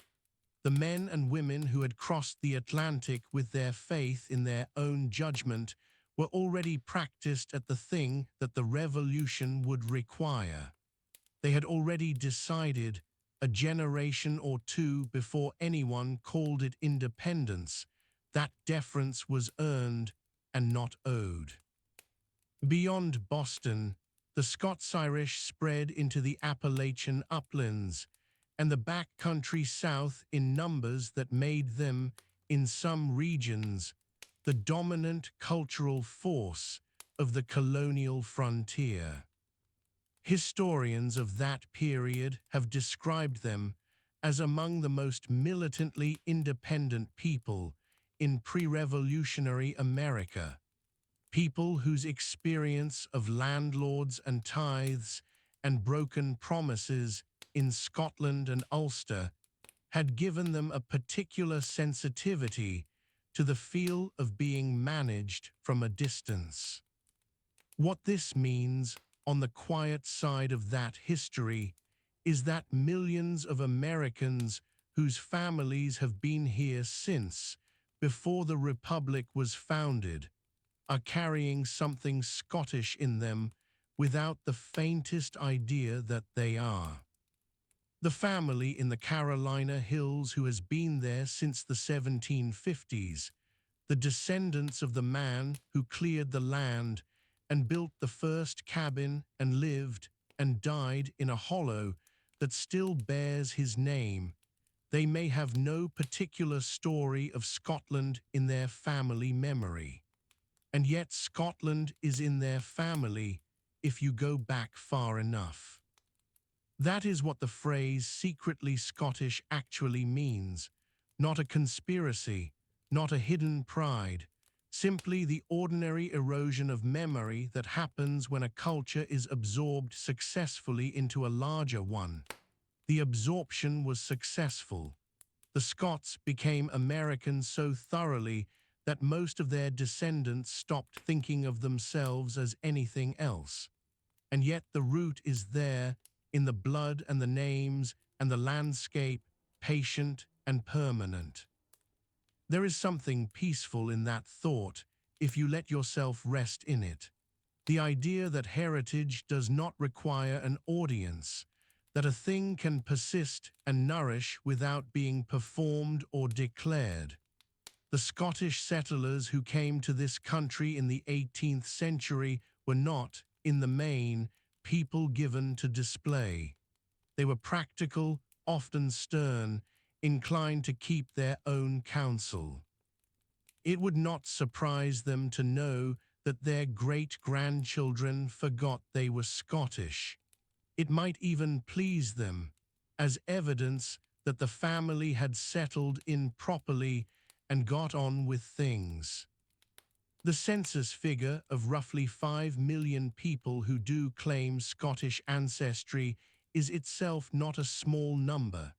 It represents, in one sense, the ones who kept the thread visible, who passed the story down explicitly, who perhaps had a grandmother who remembered a grandmother who said where they were from. Every one of those living connections to Scotland is a kind of evidence, a proof that the crossing happened and that something survived it. But the wider figure, the 20 to 25 million, is the more vertiginous one to sit with on a quiet night. It suggests that Scotland, a country of something over 5 million people today, scattered something like itself across the Atlantic in numbers that dwarf its own population. The Scots who left did not diminish Scotland, though in the long aftermath of the clearances and the pressures of empire it sometimes felt that way. They multiplied it in a different hemisphere under a different sky. The clearances deserve a moment of acknowledgement here, because not everyone who crossed the Atlantic crossed by choice. The 18th century migration of Ulster-Scots was largely voluntary, driven by hope and the push of difficult conditions in Ireland and Scotland. But the clearances of the late 18th and 19th centuries, the removal of families from the Highland glens to make way for sheep, pushed people onto ships in circumstances that were closer to expulsion than emigration. They left places that had been their family's home for generations, and they did not come back. Those people arrived in Canada and America and Australia and New Zealand carrying a grief that was not always spoken of directly, because the people who carried it were not given to speaking of such things directly. They brought the songs instead. They brought the games and the language and the way of keeping a fire and the way of sitting in a room together in the particular silence of people who understand one another. That culture propagated itself quietly, generation by generation, becoming less recognizably Scottish each time, and yet never quite losing the shape of what it was. So when you look at America, at the breadth of it, at the millions of people going about their days in cities and towns and rural counties from New England to the Pacific Northwest, you are looking at a country that is, in a diffuse and unannounced and entirely real way, partly Scottish. Not Scottish in the way that Scotland is Scottish, but Scottish in the way that all the people who left Scotland were Scottish, carrying it inside them, living it out in habits and values and temperaments that descended from a particular place and a particular way of being human. And that is the thought to carry with you now as this chapter closes and the night grows deeper around you. You do not have to know that you carry something to carry it. Heritage is not always a declaration. Sometimes it is simply a quality in the way a person stands or the particular patience they show when things are difficult, or the loyalty they offer quietly to the people who matter to them. Somewhere in the long human chain that ends at you, in this moment, there may be a ship and a harbor and a hillside that you have never seen and will never see. And yet here you are, carrying all of it lightly into sleep. The nation you have been hearing about tonight, shaped by Irish monks and Viking longships and the Ulster-Scots who poured into the port of Boston, is a nation that crossed water to become itself. And now, in the summer of 2026, water is being crossed again. The same grey Atlantic, the same direction, but the vessel and the mood aboard it could not be more different.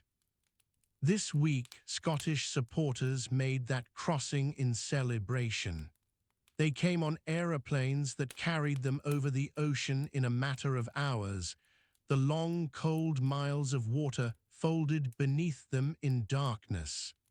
They came in numbers, and they came singing, and the crossing was as different from the ones that came before it as daylight is from winter dark. They were free. That is the word that sits at the heart of this particular crossing. Free to go, free to make noise, free to arrive in a foreign city with blue paint on their faces and a song ready and no heavier burden than the weight of anticipation.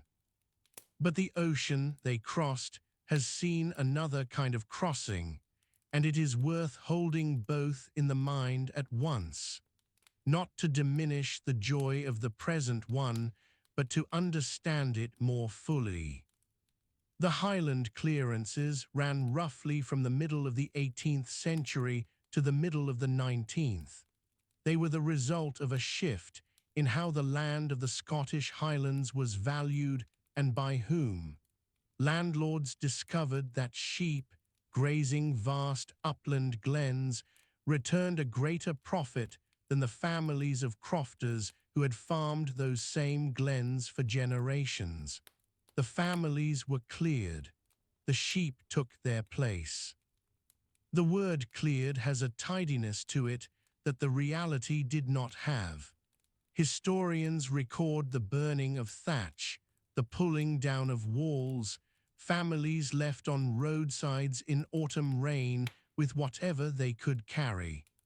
The communities that had given the glens their life were dissolved, not quickly but thoroughly, township by township, over the course of 100 years.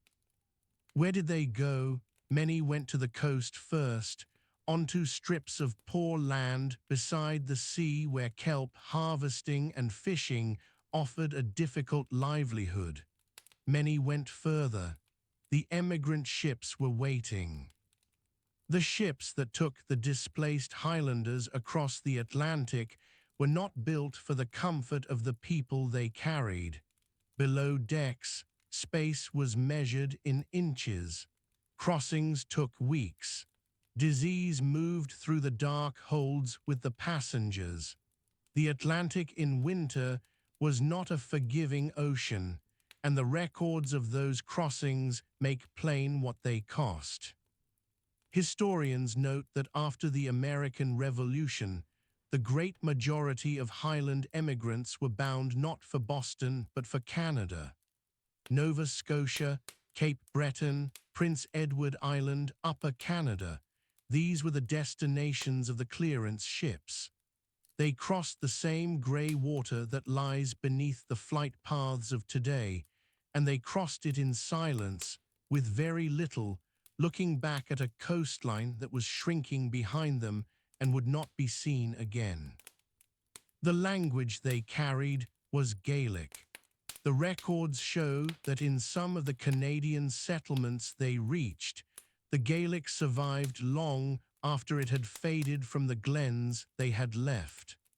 A language kept alive not in its homeland, but in the places where its speakers had been sent, in the cold and forested country across the water.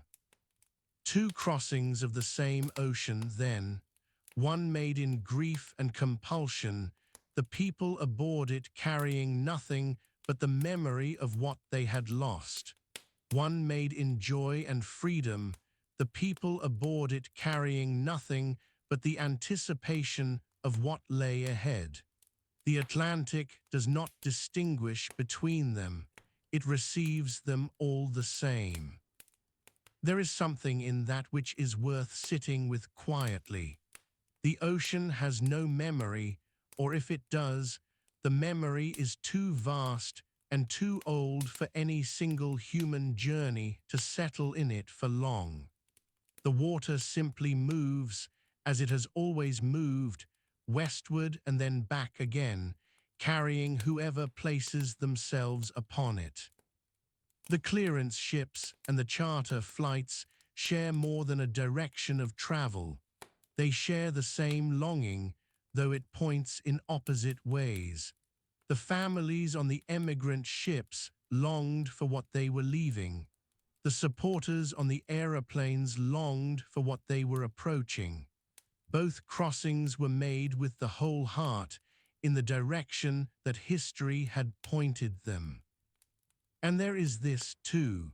The people who were cleared from the Highlands were not lost from Scotland's story. They carried Scotland with them. They gave Scottish names to the places they settled. They kept the songs and the language and the particular way of holding things together under pressure.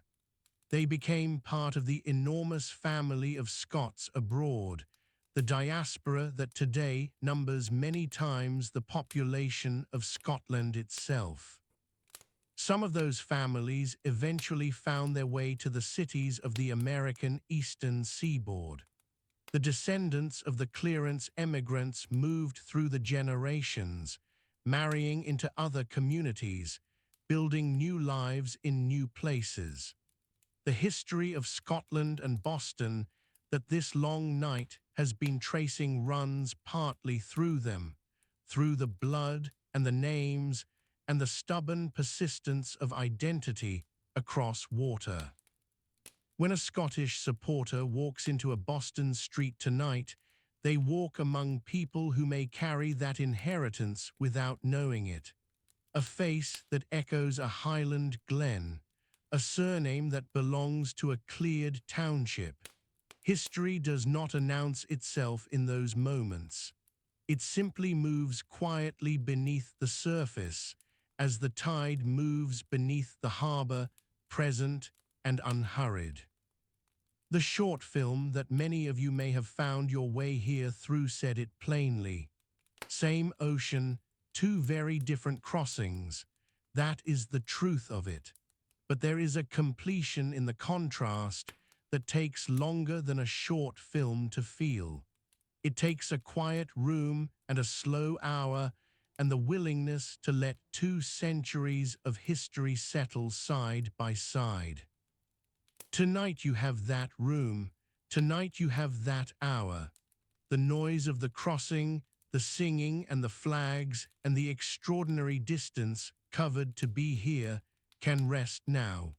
What remains when the noise quiets is something older and steadier. The fact that Scots have always crossed this water in every conceivable circumstance and have always arrived as themselves. The ocean is the same. It has always been the same. Whatever the vessel, Whatever the reason, whatever was carried or left behind, the Atlantic has been the passage between Scotland and this continent for as long as the connection has existed. That is 1,500 years of crossings, more or less, and tonight is simply the latest of them. Let the water settle around you now. Let the crossing become a memory, as all crossings do once the land has been reached. There is more of this history to hold before the night is done, and the next chapter is very close, waiting just beyond the edge of sleep. All the threads we have been following through the long dark and the quiet hours lead here. They do not end here. They arrive here the way a river arrives at the sea, carrying everything it has gathered along the way. The Gaelic Sea, the emigrant ships, the revolution, the pipes. The quiet, persistent presence of a people who always seem to find a way across. Think for a moment about how far back this connection runs. Before Boston had a name, before the Atlantic had been crossed in either direction by European hands, there was already a world of movement in the north, a world of Gaelic speakers crossing between what we now call Ireland and what we now call Scotland, moving between islands and coasts and sea locks as easily as you might cross a river. That world is sometimes called the Gaelic Sea.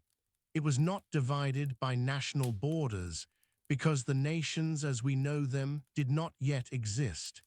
It was a single cultural space held together by a shared language and shared kinship and the practical knowledge of people who understood the water between them as a road, not a barrier. This is where the story begins, roughly 1,500 years ago, give or take a generation. The people who would come to be called the Scots were at that time being called the Scoti, and the name came from Ireland, not from Scotland. They were Gaelic-speaking settlers from the north of Ireland who established a kingdom on the western coast of what is now Scotland, a place called Dal Raiata, which straddled the narrow stretch of water between the two coasts as if that water were the center of the world rather than the edge of it. From that origin, over centuries, the Gaelic kingdom of Scotland grew. It absorbed other peoples, other languages, other traditions. The Picts to the north and east, the Norse along the coasts, the Angles in the lowlands. Each crossing and each encounter left something behind, and what was left behind became, slowly and unevenly, the thing we recognize as Scotland, a country made from the very beginning by movement. Hold that image for a moment, a country shaped by crossings, a people defined from their earliest centuries by the willingness to put water between themselves and what they had known and to build something new on the other side. That impulse did not end with Dal Raiata. It did not end with the medieval kingdom or the union of the crowns or the Act of Union. It carried forward generation after generation across an ever wider ocean. When the emigrant ships began to cross the Atlantic, they were not doing something new in the deepest sense. They were doing something ancient. The sea had always been a road for the people of the Gaelic North. The difference was the scale of the water and the distance of the shore.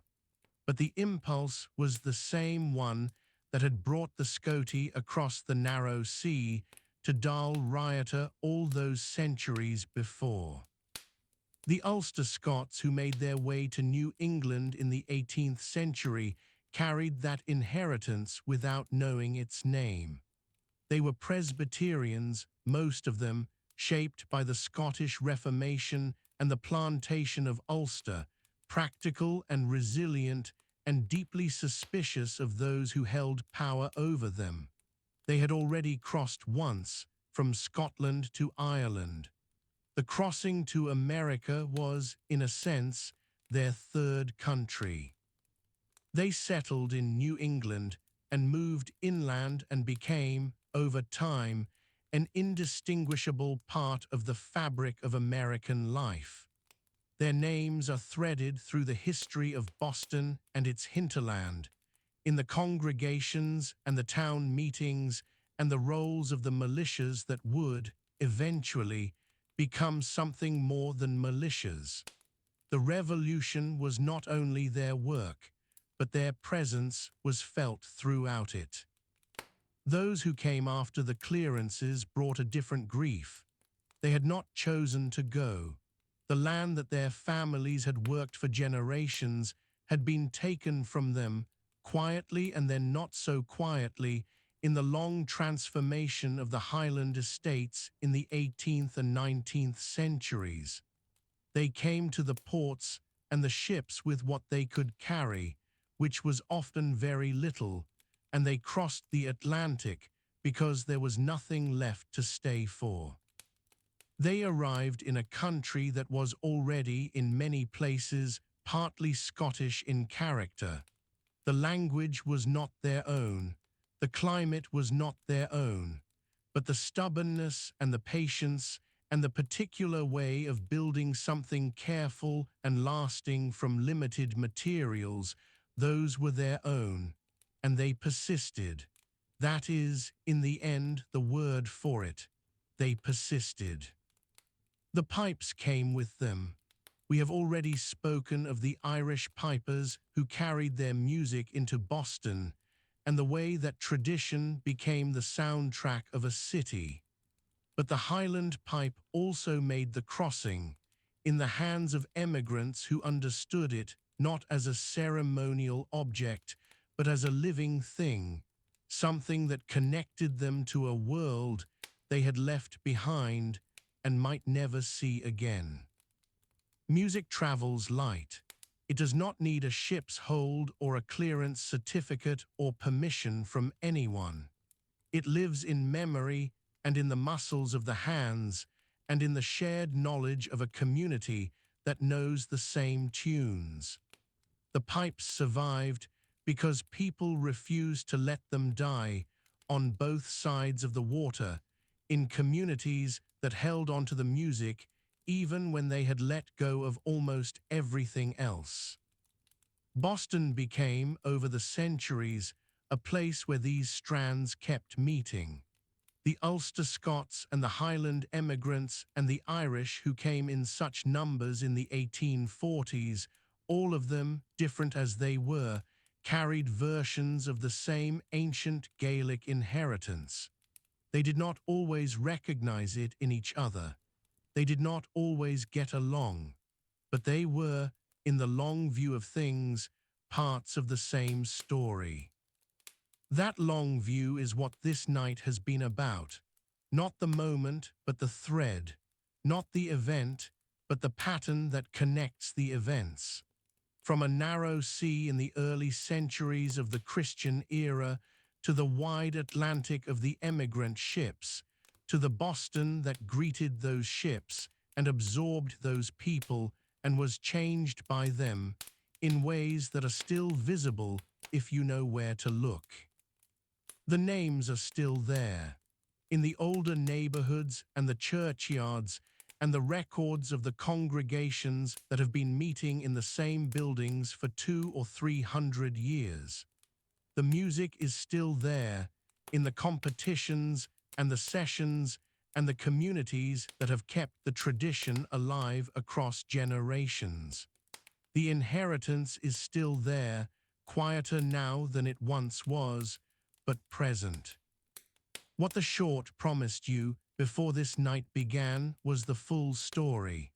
The Gaelic Sea and the emigrant ships, and the Scots who helped shape the Revolution, and the pipes that followed two Celtic peoples into the heart of American life, all of it together. That is what we have been moving through, slowly and without hurry, in the way that deep history ought to be moved through, not rushed, rested in. 1,500 years is a long time, and yet stretched across the dark water between Argyll and Boston, it does not feel impossibly large. It feels like a single continuous thing, a thread that has been pulled taut across the centuries, with each generation adding their length to it and passing it forward to the next.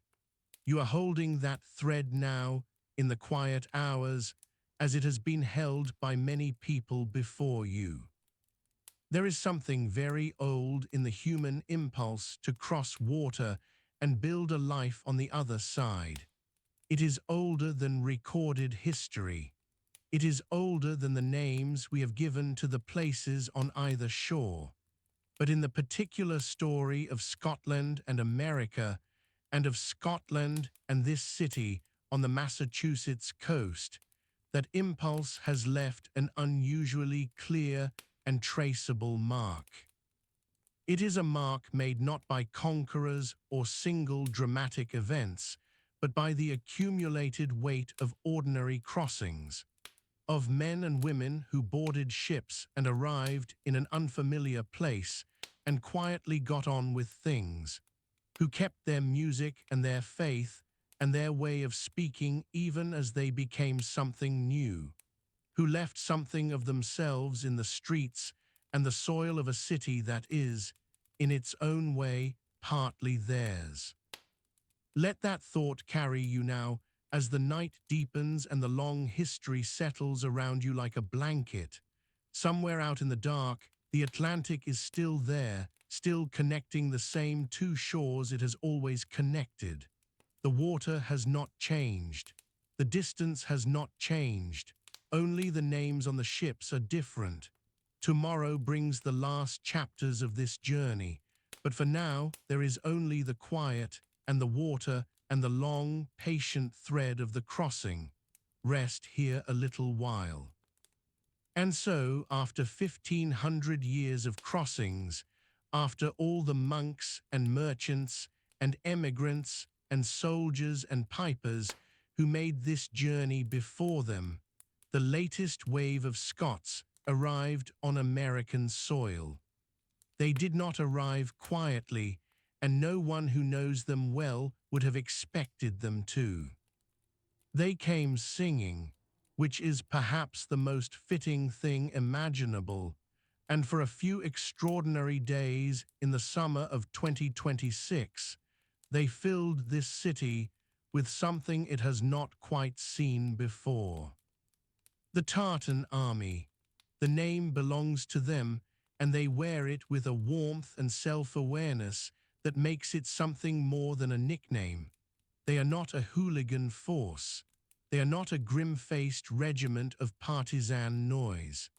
They are, by long reputation and by every account that has come back from their travels, one of the most good-natured bodies of traveling supporters the world of international football has ever produced. They arrived in Boston in their colors, blue and white, a wave of cheerful humanity that broke across the old streets of this city like something that had been building for a very long time, which, in a sense, it had. The crossing that brought them here was measured in hours. The story behind the crossing is measured in centuries. They came from everywhere Scotland is, from the cities and the islands, from the small towns tucked into glens that most people have never heard of, from the suburbs and the fishing villages and the grey tenement streets that have always sent their people outward into the world with something defiant in their step. They came and they took the city in their arms and held it warmly, and for a few days Boston let them. The welcome the city gave them was the real thing, not the polished performance of a city that knows it is being watched, but something warmer and more instinctive than that. People stopped in the street to talk. Bar staff leaned across counters and asked where they were from and what they thought. Shop owners came out to look at the blue and white tide moving past their windows and found themselves laughing. Something genuine happened here. There were songs in the squares. You did not need to know the words to feel them. Songs have a way of doing that, carrying meaning in the melody when the words are unfamiliar. And the songs the Tartan Army sing are old ones mostly, worn smooth by many voices and many occasions. Songs that carry in them the whole particular weight of a people who have learned to hold joy and loss in the same breath. They adopted the city the way the Scots have always adopted the places they arrive in, completely, enthusiastically, without the slightest awkwardness about loving somewhere that is not their own. And Boston, which has been adopted many times before by many peoples who came across the same water, understood the gesture and returned it. Strangers became friends. In the pubs and the parks, on the pavements and the waterfronts, conversations began between people who had nothing obvious in common and found, within a few sentences, that they had rather a lot: shared irreverence, a shared skepticism of the grand and the pompous, a shared preference for warmth over ceremony. Two peoples who have always known how to talk to each other meeting again. The streets were full of it for days. The kind of fullness that a city only feels occasionally when something has brought enough good-humored people together in a small enough space that the ordinary distances between strangers simply dissolve. Those who were there will remember it. The particular quality of those days, the lightness in the air, will not be easy to explain to those who were not. And then there was the drinking. It would be dishonest to tell this story without it, and it would be unkind to tell it without affection. The tale that spread through Boston and has been traveling ever since is that the Tartan Army drank the city dry. It is told warmly, as the best legends always are, and it belongs to the category of stories that are too good not to repeat and too cheerful to examine too closely. As the story goes, bars that had kept their cellars stocked through every major occasion in living memory found themselves, somewhere in the middle of the week, looking at one another in a kind of delighted bewilderment. Taps that had seemed inexhaustible were, by some accounts, not inexhaustible at all. Suppliers who believed they had prepared adequately discovered they had not prepared for this particular scale of thirst. The story became legend almost before the week was out, the kind of legend that spreads across a city faster than any announcement. The tale will be told for years in this city that the Tartan Army drank Boston dry.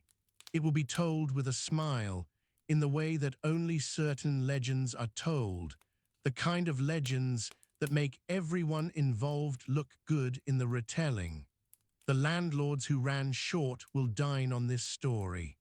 The supporters who made it happen will tell their grandchildren. Nobody lost anything in it, except perhaps a great deal of stock. Now Boston is not a city that takes its drinking lightly. This is a city with a long memory for a good celebration, and the greatest of all its annual celebrations is the one it holds each spring, on the 17th of March, in honor of its Irish heritage. St. Patrick's Day in Boston is a serious undertaking. The city does it properly. It has had a great deal of practice. And yet the tale goes, those few days with the Tartan Army surpassed even that, several times over by some reckonings. This is held gently, as it ought to be, not as an audited figure, but as the warm, widely reported legend it has already become. The kind of thing people mention to newcomers with a slight widening of the eyes as evidence of what happened here. It is worth letting that settle for a moment. Boston's St. Patrick's Day is not a small occasion. It is the great spring celebration of a city built, in no small part, on Irish heritage. For the Tartan Army to be spoken of in the same breath, to be measured against that particular yardstick and found to have matched or exceeded it, is a remarkable thing. It says something about the scale of what arrived here. But the Tartan Army were not only in the bars. They were everywhere. They explored the city with the thorough, enthusiastic curiosity of people who had come a long way and were determined to make every hour count. They walked the old streets and found the waterfront and climbed the hills and stood in the squares looking up at the statues of the founders of a republic. And they did all of it with the particular alert pleasure of people who know they are somewhere that matters. They went to the baseball. This deserves its own unhurried moment because it is a scene that those who witnessed it will not forget. The old ballpark, which has stood in this city as an institution and a source of local devotion through generations, received a large and thoroughly good-natured contingent of Scots who had never in their lives sat down to watch the game.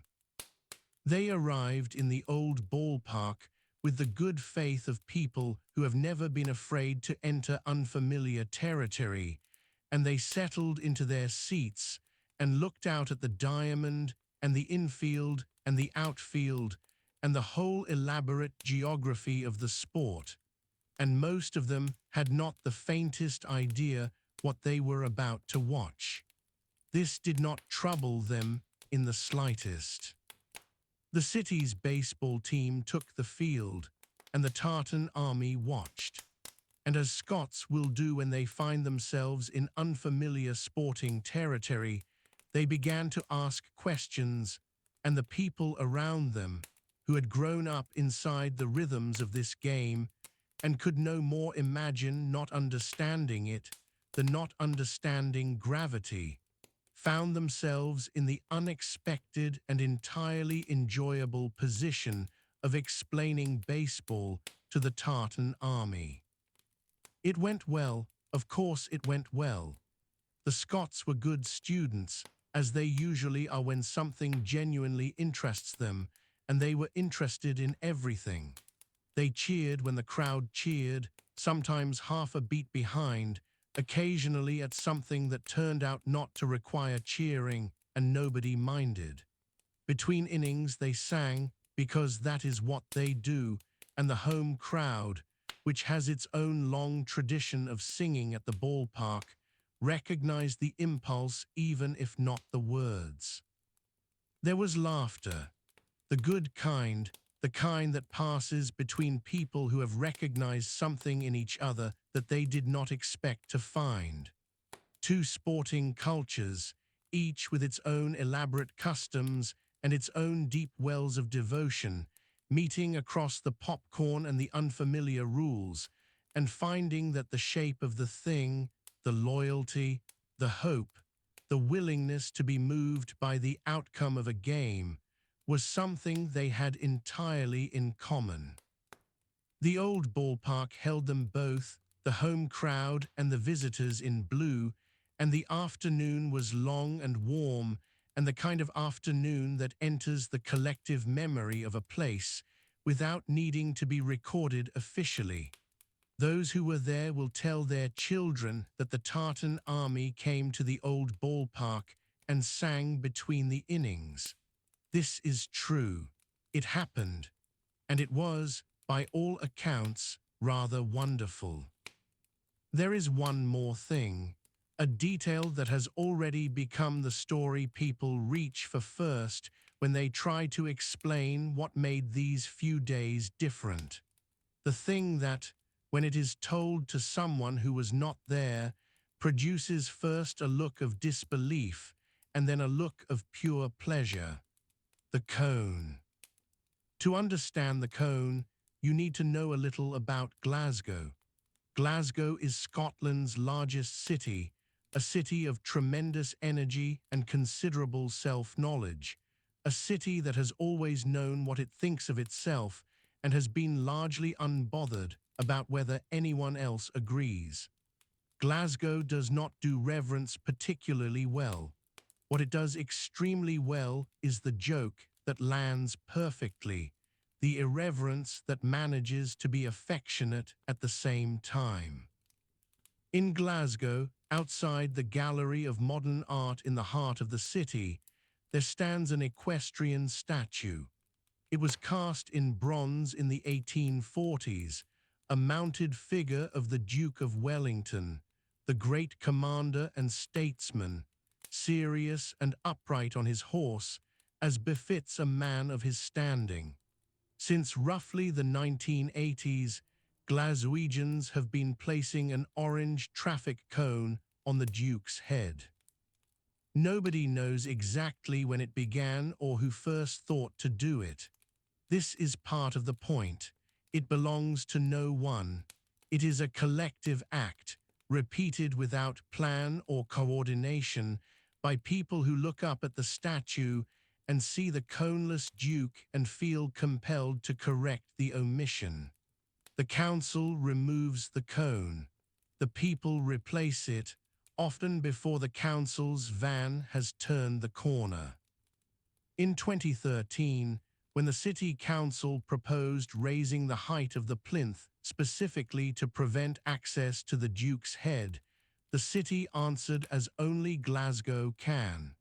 Within 24 hours, tens of thousands of people had signed a petition to preserve the cone. The proposal was dropped almost immediately. The message was clear and characteristically Glasgow. We know it is absurd, and we are keeping it.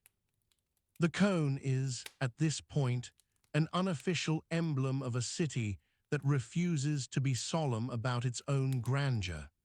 It says something about Glasgow that is genuinely difficult to say in any other way.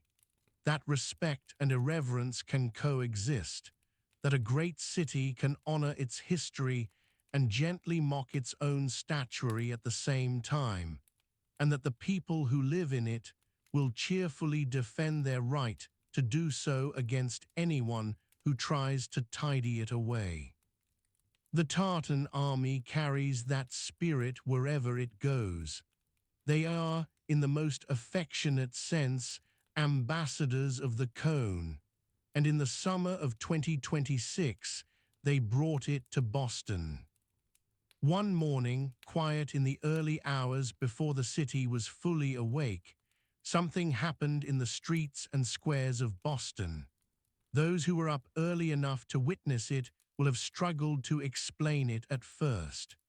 The bronze figures that stand in this city, the founders and the generals, and the civic worthies fixed permanently on their plinths in the common and the squares and the intersections, woke up wearing small orange crowns. Nothing was harmed, not a mark was left on anything. The cones sat lightly on the solemn heads of the Republic's great figures, small and orange and unmistakably cheerful, and they turned the entire civic landscape of the morning into something between a gallery and a very good joke. The kind of joke that makes you stop on the pavement and smile slowly and then reach for your phone before anyone thinks to take them down. The city woke up to this and understood it almost immediately, which is perhaps the most remarkable part of the story, because Boston is not a city that responds to irreverence with confusion. This is the city that, a long time ago, answered an empire by tipping its tea into the harbor, which is itself a fairly theatrical gesture. Boston knows what a good protest looks like, and Boston recognizes a kindred spirit. The photographs spread quietly, person to person, the way that only the best stories travel. By the time most of the city was at its breakfast, people were already telling each other about the cones with the particular warmth of those who have just discovered they share something unexpected with strangers from a very long way away. The cones came down in due course, as they always do on both sides of the ocean. They are not meant to stay. They are meant to make the point and then withdraw gracefully, leaving behind only the story. On the plinth outside the Gallery of Modern Art in Glasgow, the cone will be back before long. In Boston, the memory of the morning will be enough. What the cone carried, in its small orange lightness, was something that no speech or banner or official gesture could have managed. It carried the specific sensibility of a city that has spent centuries insisting that grandeur must be humanized, that even the greatest figures must be available for a gentle joke. And it offered that sensibility as a gift to a city on the other side of the ocean. Boston received the gift in exactly the spirit in which it was given, because this city, too, has always known that taking yourself too seriously is the beginning of a kind of trouble.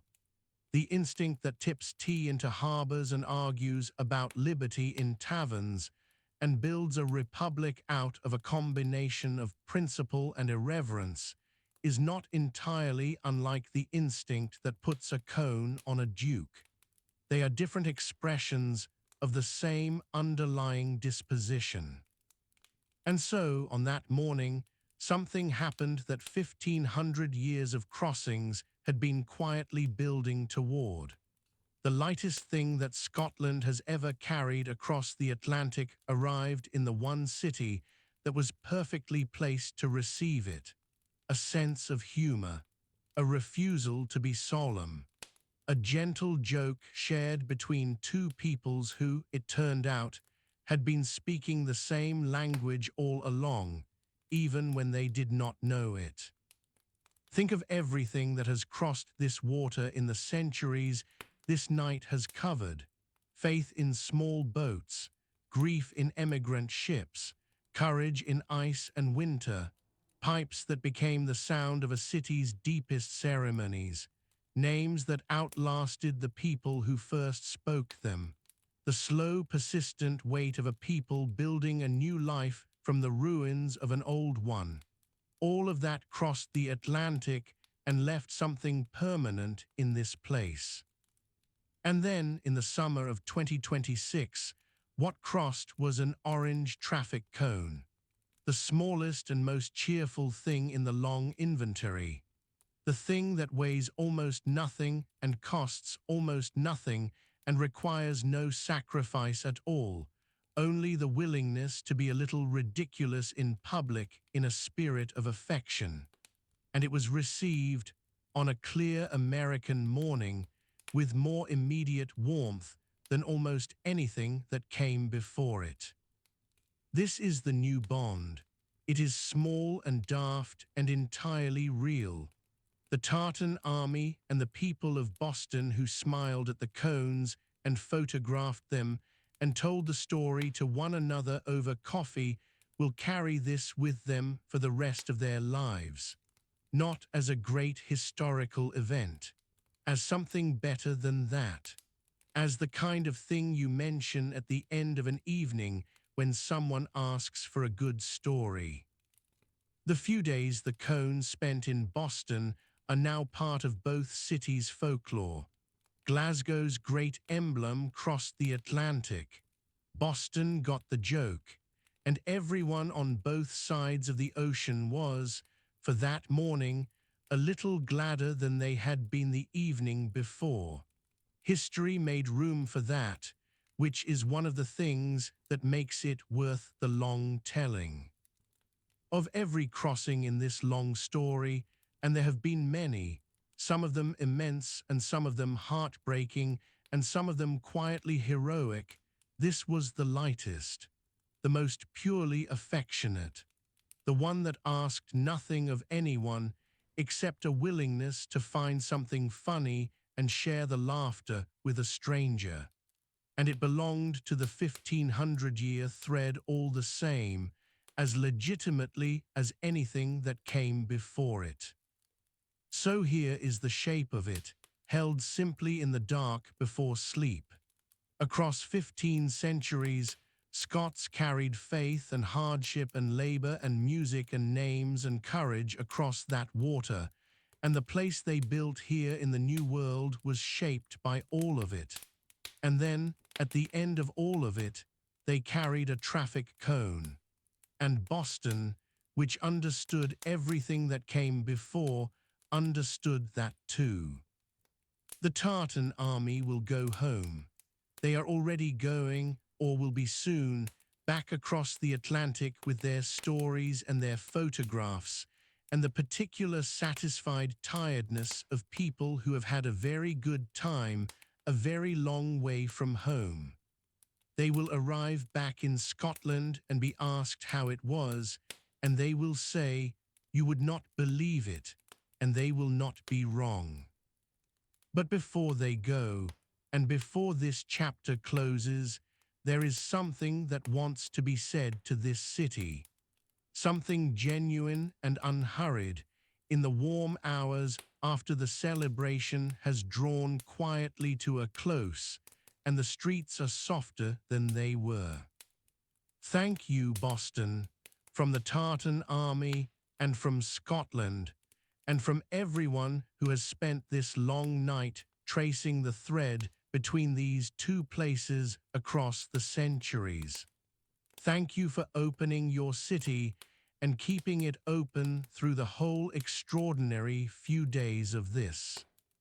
Thank you for the warmth that was not performance, for the conversations started with strangers in the street, for the patience of the bar staff and the curiosity of the baseball crowd, and the delight of the people who woke up to find the statues wearing cones and chose to laugh rather than frown.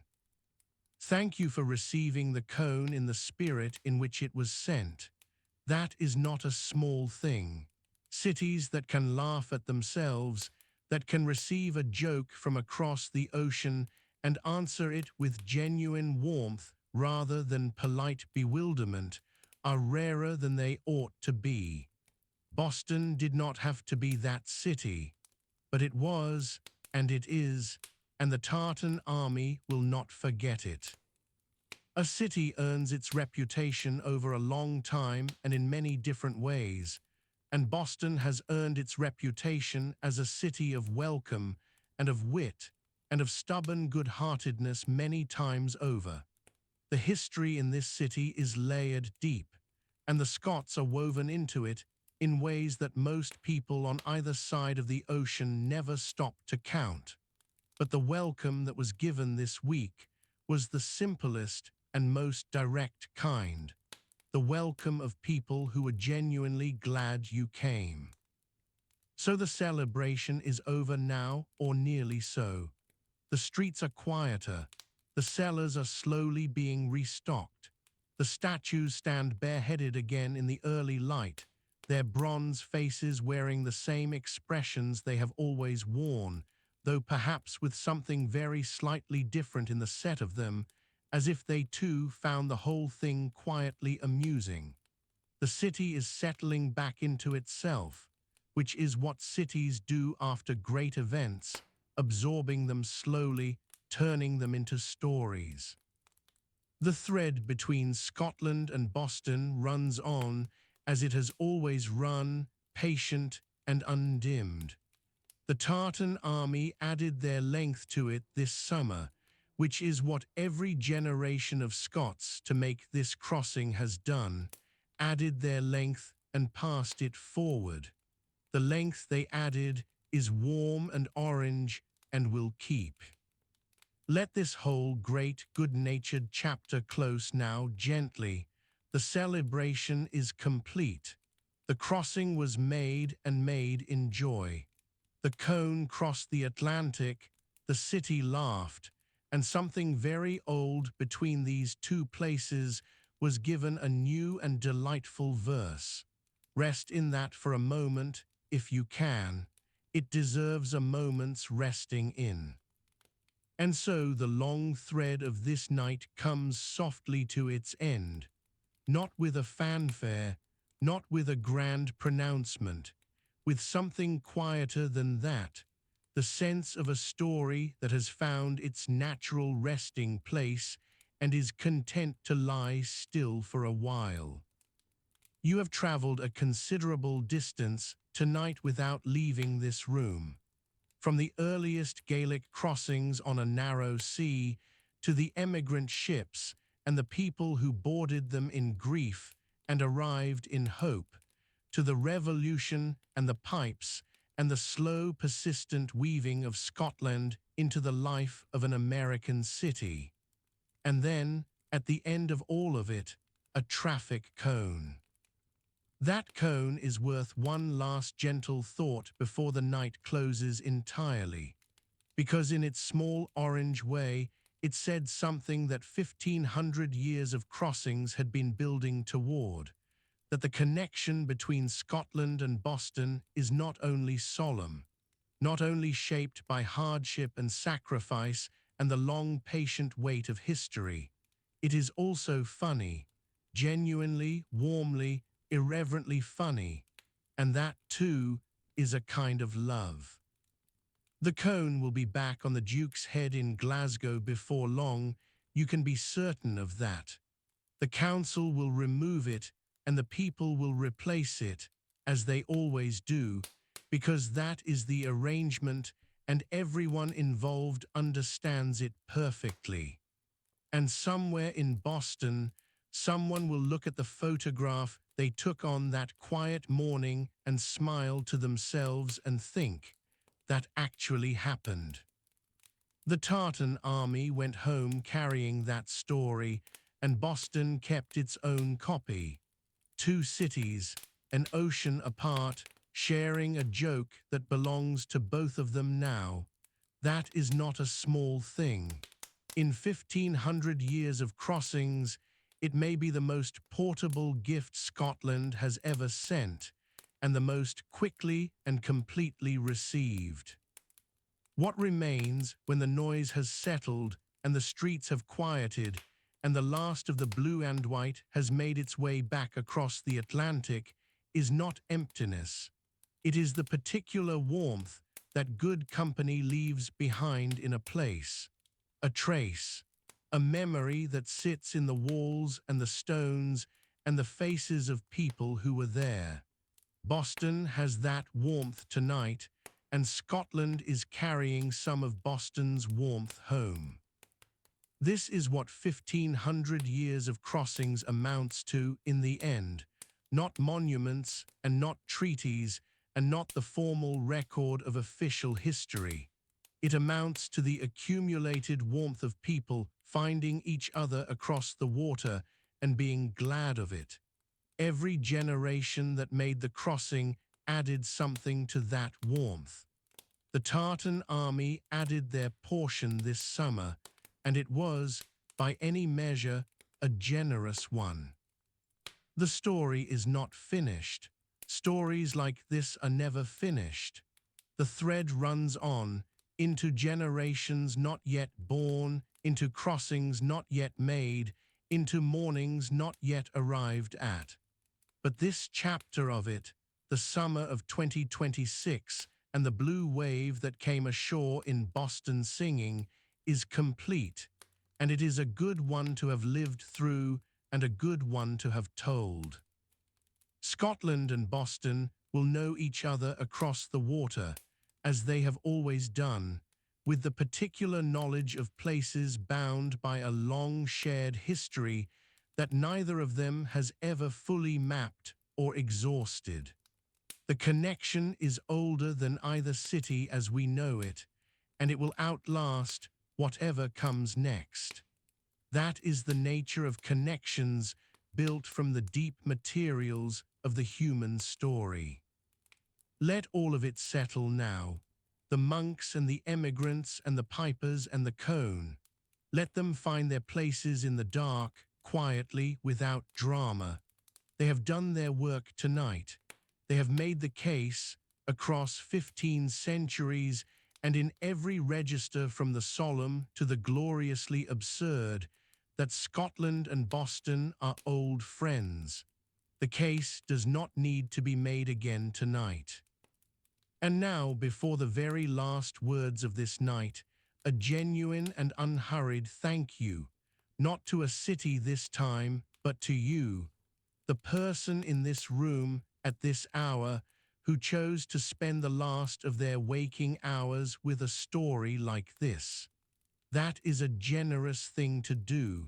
It means something to the channel and to the tradition it comes from. You gave your last few hours of consciousness to 15 centuries of Scottish history and to the image of an orange traffic cone sitting on the head of a bronze duke, and you are to be admired for it. There is a particular kind of person who does this, who finds comfort and rest in the long view, in the sense that the present moment is held within something much larger and much older. If that is you, you have found the right place. There is more where this came from.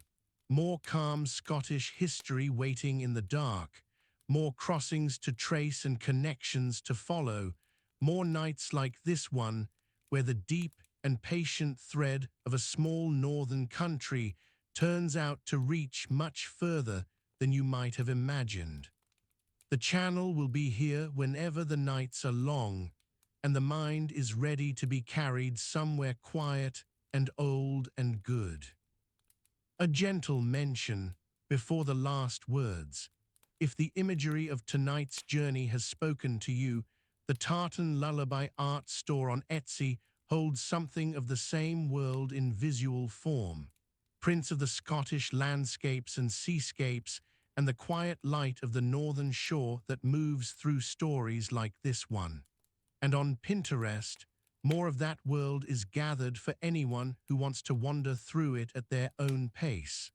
Both are there, unhurried, whenever you find your way to them. But that is for another time entirely. Right now there is only this room and this quiet and the very last of tonight's words settling around you like the last of the firelight settling into warm dark. Let the images go one by one, the grey Atlantic under a pale sky, a curragh on a narrow sea, the lights of Boston seen from the water, a crowd of blue and white moving through old streets, singing something you cannot quite hear. A bronze figure standing in the early light wearing a small orange crown. Let each of them pass and drift away. They have been good companions for this night. They do not need to be held onto. Memory will keep what matters in its own way and its own time without any effort on your part. The rest can dissolve back into the dark, gently, the way all images dissolve when sleep is close. The crossing is done. The long thread of 1,500 years has been followed to its present end and left, coiled quietly, where it can be found again.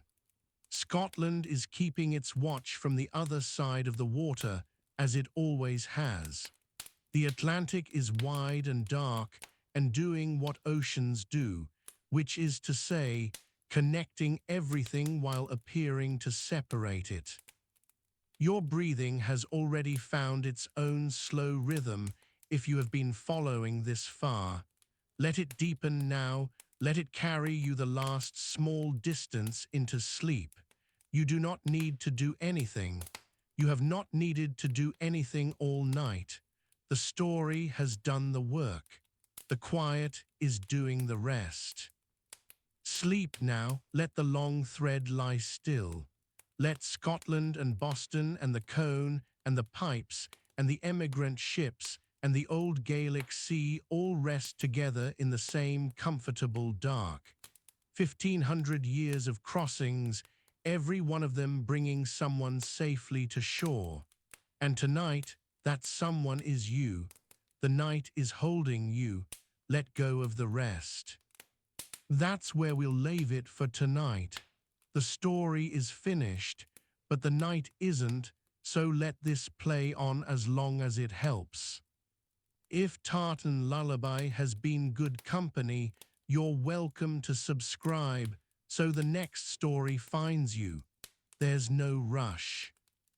If you'd like to see the landscapes that go with these stories, the art prints are at Tartan Lullaby Art on Etsy, with mood boards and stills on Pinterest under the same name. The links are in the description below. Until next time, thank you for listening. Sleep well, all is well.